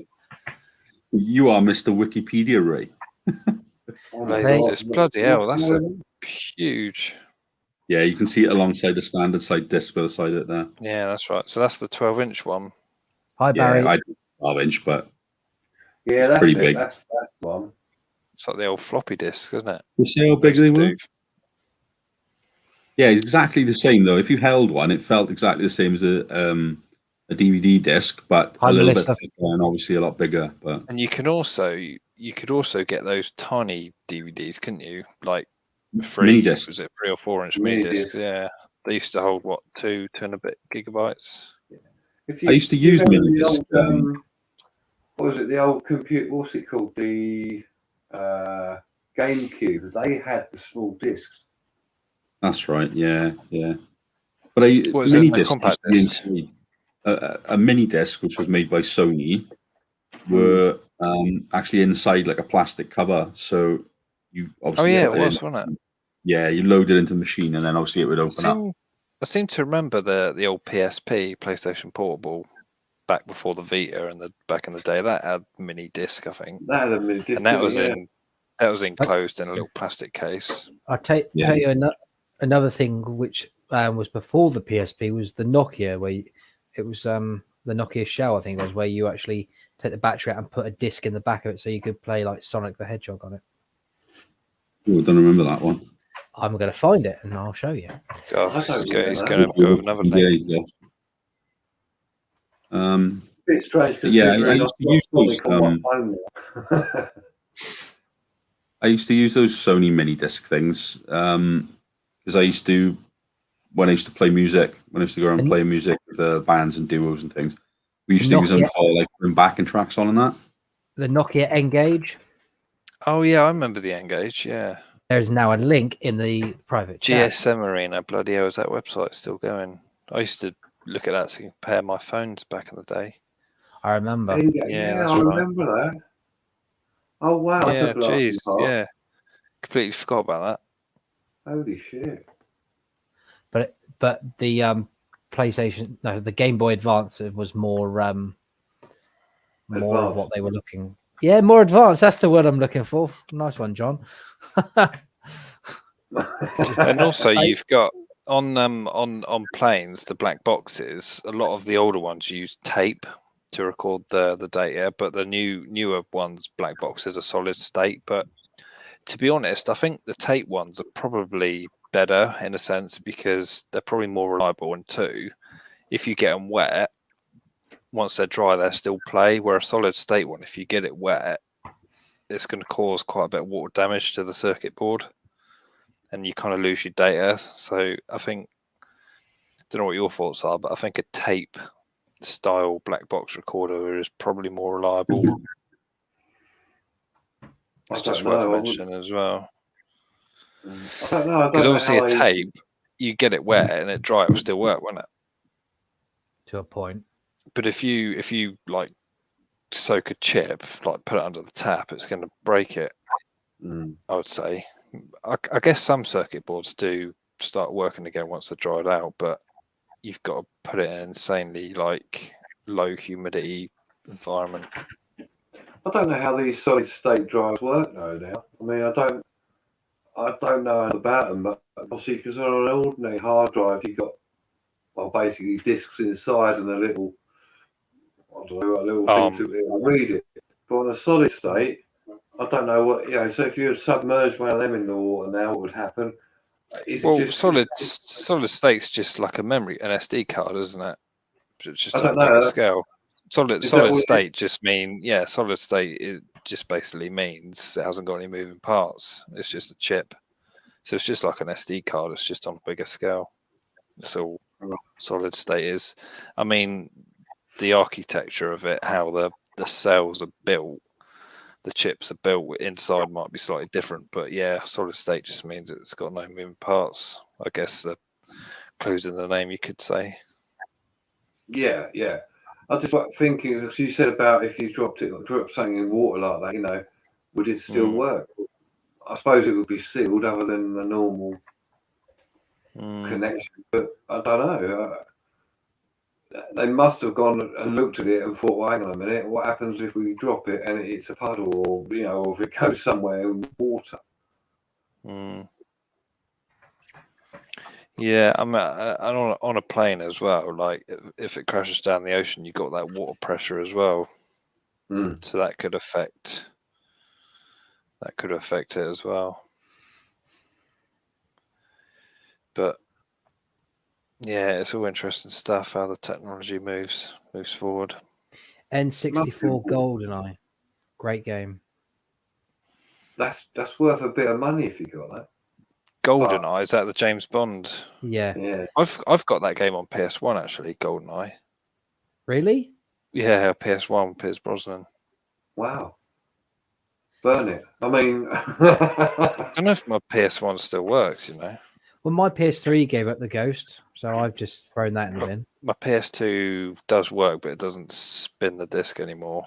PS1, I don't know actually. PS3 does still work. They're built like brick shit houses. I saw a video the other day where you were able to plug something in the back of the PS1. Like, remember that that thing, that disc I bought for my PS2 where it gave you all the cheat codes for every game? Yeah, I remember them. It was something like that where you plugged it in the back of the PS1 with the game that you wanted, like Crash Bandicoot, and it would actually give you the cheats for it. Oh, is that like the it's like a little card thing. You could slot it in the front, couldn't you, as well? And it had various cheats on them. It went in the back of the PS1. I'll see if I can find the video. I definitely remember the cheat discs for the PS2. I remember that. Yeah, that cheat disc for the PS2 was bloody expensive, £64. I used to like the days of GTA Vice City. You used to put the disc in and apply the cheat where it would give you unlimited health, so you couldn't die. So you'd activate the cheat on the disc, and then you'd eject it, and then load the game up, wouldn't you? Yeah, there was so many cheats in that game. Thing is, the GTA series, right? The cheats actually have remained relatively the same since certainly GTA Vice City, maybe GTA 3, but I never really played that. And I still remember the cheats today. Like if someone gave me a controller, so the cheats that worked on Vice City still work on GTA 5 today. Some of them, and I can still remember some of them. So I think they've just kept them in there for nostalgia. Well, I've just put what I was on about in the private chat as well as the main chat, so you can have a look. Does anybody remember using a coat hanger for an aerial in the back of a black and white TV? Yeah, that was probably a standard practice back in the day. Let's see how many people are old enough to remember that in the chat. I think it worked quite well. Yeah, so do I. That's the third analog. Why? I was given this weird computer once, and it was from a friend of my mum's, and you would actually put tapes in to load up programs. That was more true with floppy disks, but not. No. Like a combi. I'm gonna see if I can find it. You used to be able to get video combis, couldn't you? So you had a TV, and then the video would be underneath, so you could just put it in, and then they do obviously to DVDs as well.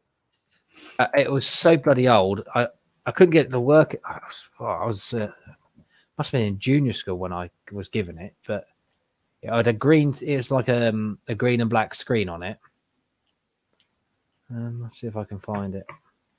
Very much doubt I'll be able to find it, but the actual replay. Okay, I know what you're talking about that. I forgot all about that. Oh my god.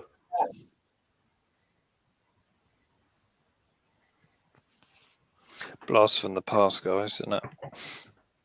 I'm feeling all nostalgic and retro now. I'm gonna go and play my Mega Drive, which I haven't got here, except my friends. He kept it for years, and I said, if I ever need it back, I'm going to come back to it. He's still got it. And do you remember the Mega CD will come out as well, like the big bulky one? No, John, have a look at this link I'm posting now. That's the computer I'm talking about. Private chat, that is, I think. Yeah. The page you were on is trying to send you to. Oh, hang on. Let me try it this way. This is a better one. Hang on. Forget that link. This is a better picture as well.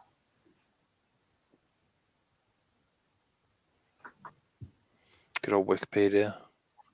Oh, Amstrad. Here we go. That's the very first computer I ever had. Oh yeah, I had one of them. And I had this little tape. Yeah. What a bastard when that Discontinued went 1990. And I remember having one game for it and the little crappy joystick that didn't actually work with it. When it says memory 64 or 128 KB, does that actually mean RAM or is that storage? No idea. I know in the technical world, memory is RAM. It's RAM. K is a RAM. I just wasn't sure whether they using the wrong terminology. If anybody is wondering what we're looking at, there's the link there. I put it in the chat, mate. Cool. Hold on. Because they were like ones when you had to you put the tape in, it used to go through it, used to go and then exactly screw up, so you'd have to rewind it a little bit and start again, or start like from where you think you left it off. And you start counting.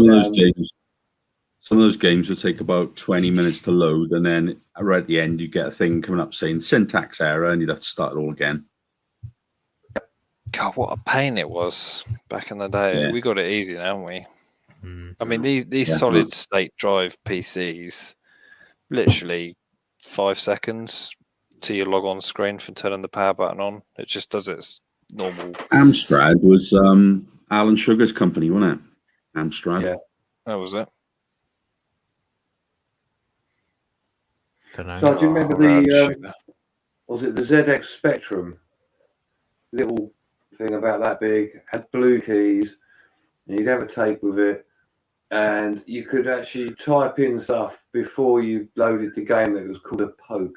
So you type it all in, and then you put the program on, or you do the tape bit as well, and then you'd have cheats and stuff like that. That was awesome. I was trying to think of another one. Subaru was just saying kilobytes of RAM was built into the motherboard and non-removable. I guess when you're just dealing with kilobytes, then you may as well just put it in the motherboard. Let's see if everybody knows the answer to this. Doesn't need to be removable. What one game nearly killed home gaming computers? Now let's see who knows that. There's even a documentary on Netflix on it. What was the question?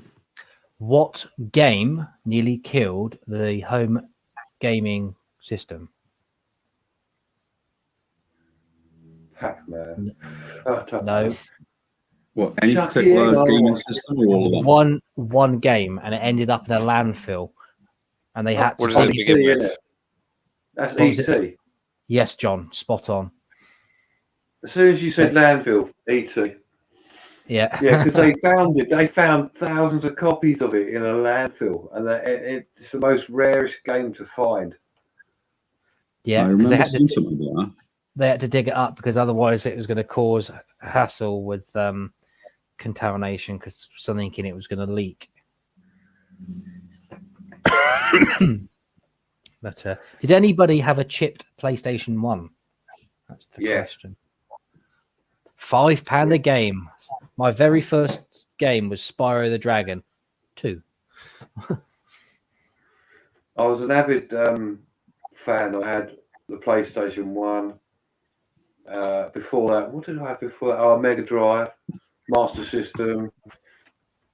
Never really went for the Nintendo till later on in life and refound my childhood. Yeah, I had loads of them. I didn't do. I think I got to a PlayStation 2 and then I just stopped. I didn't get anything after that.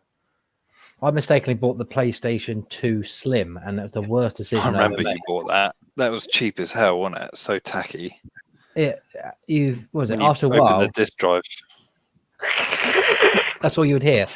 After a while, Here's one for you, right? Here's one for you. You know what? I'm They just gonna ruined post it on the- that. Sorry, James. What? I'm saying, here's one for you for retro gaming or whatever. This is the first computer I ever had, and I just put a link to it in the chat. I'm not going to look at it first. All right? I'm not going to look at it. Please don't tell me it's a Coleco. no. That's all right. I'm going to have a look now. My It's not a God, bit of kit. I saw one of those for sale at a car boot sale last year. Equivalent to $1,500 in today's money. It was a serious computer at the time, it was. Bloody hell. Wow. And it came out 16 kilobytes of RAM. Jesus. so at the time, you had that computer came out in America, and in this country, the equivalent, the British version, was the BBC Micro. Oh yeah. The Acorn. I remember the Acorns. We The said Acorn Electron, yeah. I I was haven't just made about to, Electron yet. I was just about to say exactly that when you said piece that. of shit Acorns. Yeah, I remember that. I was just But about to say. that thing I just posted there now, right? It's obviously made by Texas Instruments, right? And they were the people who made that little device, the handheld device called the Speak and Spell. Do you ever see the Speak and Spell? Yeah. They No. made that. On me, the other two were looking at me cluelessly. So the Speak and Spell was it would teach you how to spell basically from words, and it had a voice synthesizer built into it. And what they did with this computer was they built in the speech synthesizer into that computer, which was like groundbreaking at the time. To have a speech synthesizer in your computer, they didn't have sounds on. They used to beep in those days. Oh, That's the actually one when yeah, is that the one you put like the letters and you go A, B, So, and you could put like words in, couldn't you? Yeah, exactly that. That's it. And you had, I think it was orange. Orange with like a little I can find outfit one on now. the top. Yeah, I think I might have one. Yeah, you say about Acorn computers. I remember getting one of those from school. They were handing them out free, and they were like, "Anybody want a free computer?" I took a couple of them, and then realized. What, when they were binning them? Yeah, when Ian was I was during the summer holidays, and obviously my mum was working as one of the caretakers, and they said, "Do you want a computer for home?" And I took like 2, and they were just so shit because they had put like some What operating system did they even run? Red Squirrel. It does ring a bell. I haven't got a clue what that is, but I'm just about to send you something. Hang on. I've just put a link to the Speak and Spell in the chat, and you can see that now as well. If you can find any of these, by the way, if you can find the Speak and Spell or the Texas Instruments TA994A, buy one because they're worth a fortune. Yeah, definitely. Oh yeah, those ones. If you click that link I've just put, that's what the operating system looked like on the old Acorn computers. what, the David Sharp link? Yeah. Tarmac. Oh yeah, I remember that. Bloody hell! You could get I crazy remember that taxi. logo. You could get crazy taxi on it as well. Bloody hell! Red Squirrel. That's more like those windows that you've got there. That's more like the Atari ST computer and the Commodore Amiga. They used to look like that. Yeah. Tell you the first gaming system I ever had. It was just a plug and play controller that looked like something from an N64 that just went in the back of the TV. And I remember exactly where I bought it from. It was from the Blackbush Market. Have a look what the chat's saying. See what they're saying in here. I've got somewhere an Acorn Electron emulator, and I actually got it to work. I've just seen those on one of the web pages. I'm not going to even try and download that. I've got a copy of one somewhere because I wanted to play that. I don't know if you remember a game called Frack. It was brilliant. It's like a caveman. How do you spell that? F-R-A-K. I remember Frack. Yeah, Yes, I remember that. I used to love that game. I got to the last level and I couldn't get any further. I never completed. I got to that last level and it was because it's like I think the first level starts off blue with some furry creatures just sitting there, and you had to do the yo-yo, didn't you? Yeah, absolutely awesome. There was a And game. then, It was a bit like Minecraft slash. I can't remember. It was like 2 games put into one. And when I was in infant school, and I remember quite clearly. You know those like cheap dance boards you used to get for the PlayStation. yeah, Like dance mats. You used to have it on the desk. Have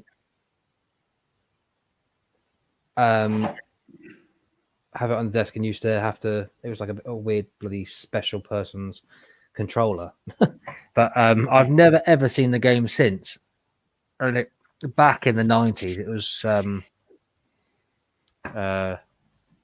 on, to be honest. But what was it called? I'm just trying to think what it was called. I'm just trying to find it. And this is on the Acorn Electron. Yeah. Oh, I don't know what they. I'm just trying to find it. Because you had like all the rip-off games on it as well, like instead of Pac-Man, it's like Snapper or something. Or I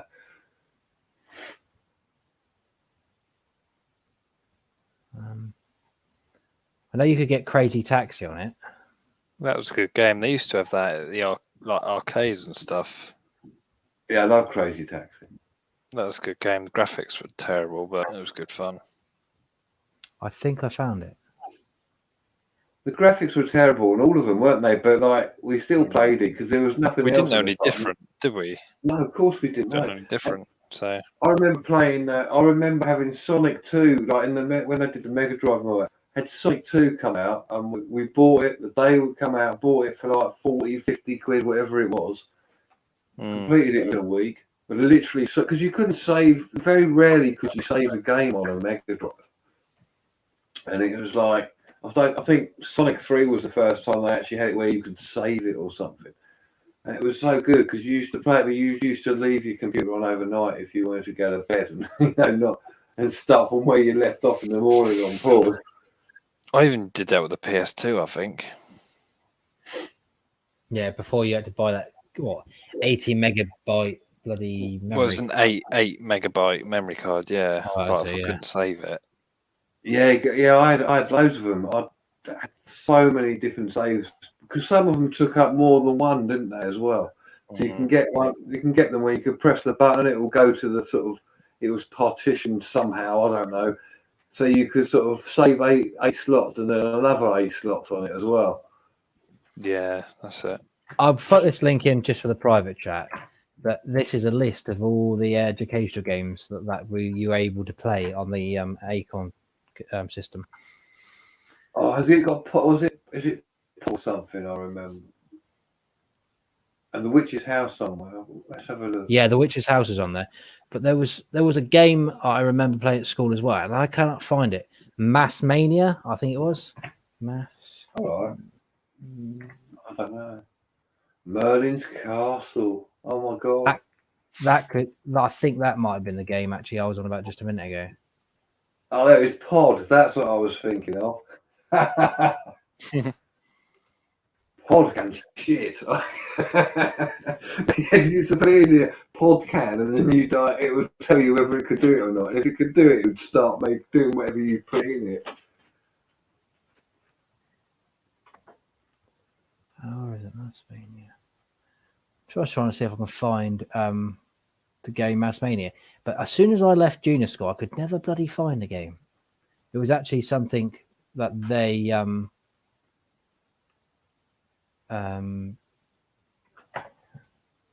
had on their, they had paid for, I think. But yeah, you could be all different types of characters, but to get to the next levels, you have to do math questions and stuff like that. Do you remember there was on the Acorn Electron there was an adventure game, and it was literally just text. But you start off in like, I can't remember what it was called. You used to start off as an adventure in some cave. You sort of take it. You could either put it right or left or forward, and then it'd be like a dwarf come along and chucking axes at you, and you had to sort of do something to get to the end. What? I'm sure that could be the same game. Possibly. You have an internet issues, Tint? No, that's what it is. Is whenever I try to open another web page, whenever I try to open any links, it just causes issues with the internet. So that's why it's locking me out all the time. So I'll stop looking at things now because I'm looking at things in the background. You see. I was going to say I remember when I was really small, I guess it must have been like primary school. There used to be this craze at the time with the little Nintendo handheld game things, but they were pre-Game Boy. They were, I think they were called Game & Watch or something like that. Game & Watch Nintendo, and you could get Mario's and Donkey Kong and all these different things. And they were just like a little fold-out screen. Very retro. Game and Watch, they were called. A what?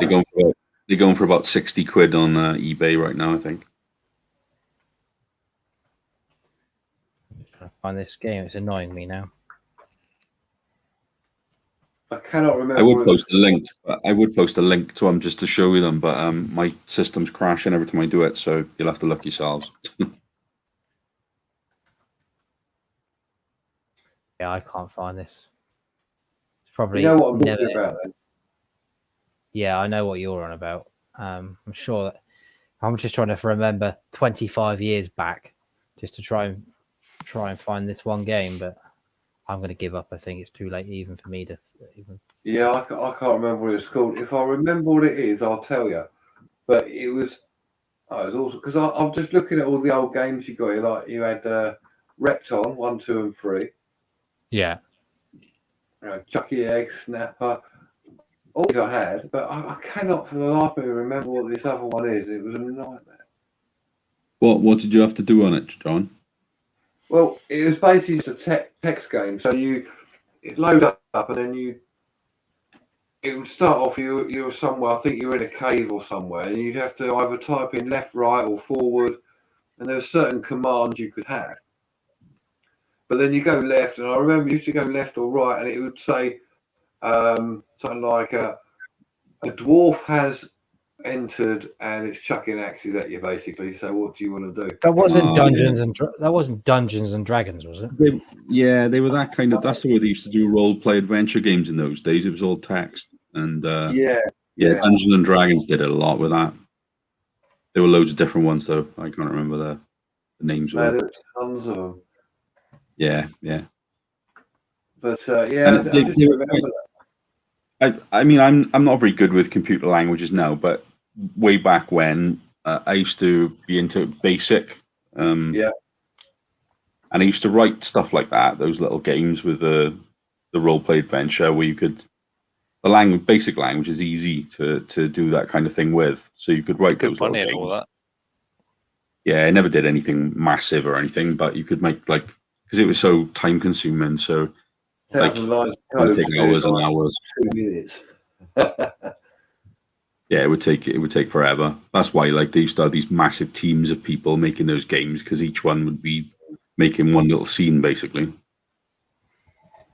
Yeah, it was really cool. I mean, I did a bit of BASIC as well, because I remember that very well. Because you used like 10, 20, 30, and you could put it all in, couldn't you?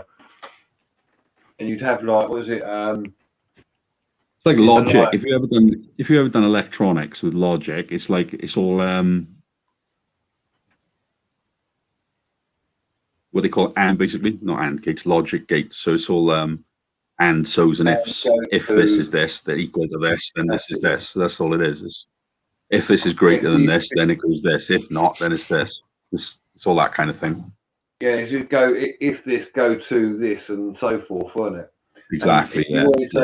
If you're doing massive long program, you put in at the top sort of like rem, then put down, don't forget to do that, and then because it obviously wouldn't affect the program, but it was a note for the programmer, wasn't it?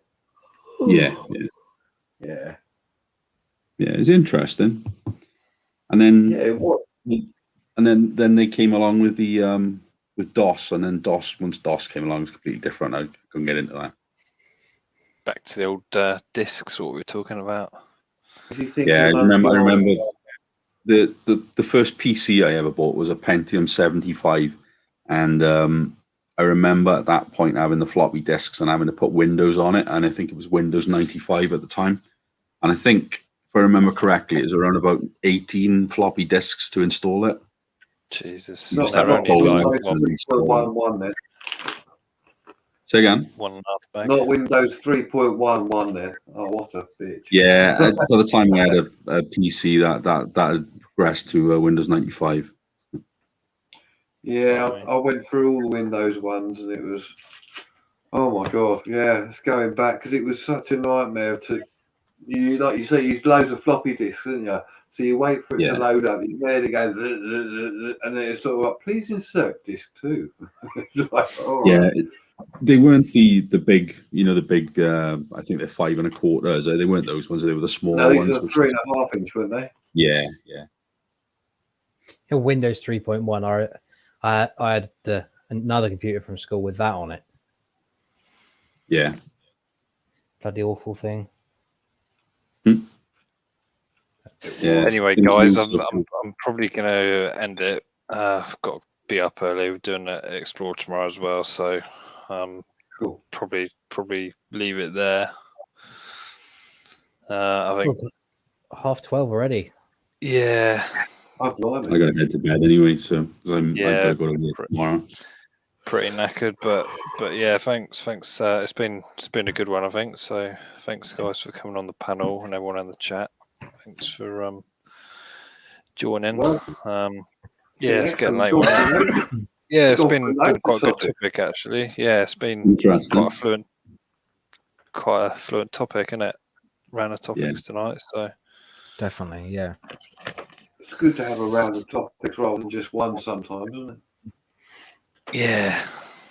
Did a bit of urbex talk, so that's the main thing, and then conspiracies, UFOs. Ventured onto all the other bits. Yeah. You guys going to do some live when you're out and about tomorrow? Might do. I was thinking that. On the way back, we might do. Not while we're out exploring. I was thinking about doing it from when we meet, and then because we're going to be driving for a good 2 hours. It's only about 20 minutes, half an hour. Is it? Yeah, from the meeting, the rendezvous point. Yeah, so best do it on the way back. Maybe. Right, okay. Yeah. Okay. So we might do a stream tomorrow. I don't know. See What time are you going? Is it? Are you in the daytime or the evening tomorrow? Evening. This evening. Evening time. No, Chloe, I'm not going live tonight. I'm a bit knackered. Yeah. I need my sleep, unfortunately. Otherwise, I think I probably would. But if I stay on, I'm just gonna fall asleep while I'm talking to everybody, and that's no good for anyone. Unless you like watching me. I'm going to shoot off, guys. All right. Yeah, See you later, mate. Thanks again, everyone, and catch you later. Yeah. Bye now. I'm off now. See you later. Yeah. Thanks all. Cheers. See you later. Bye.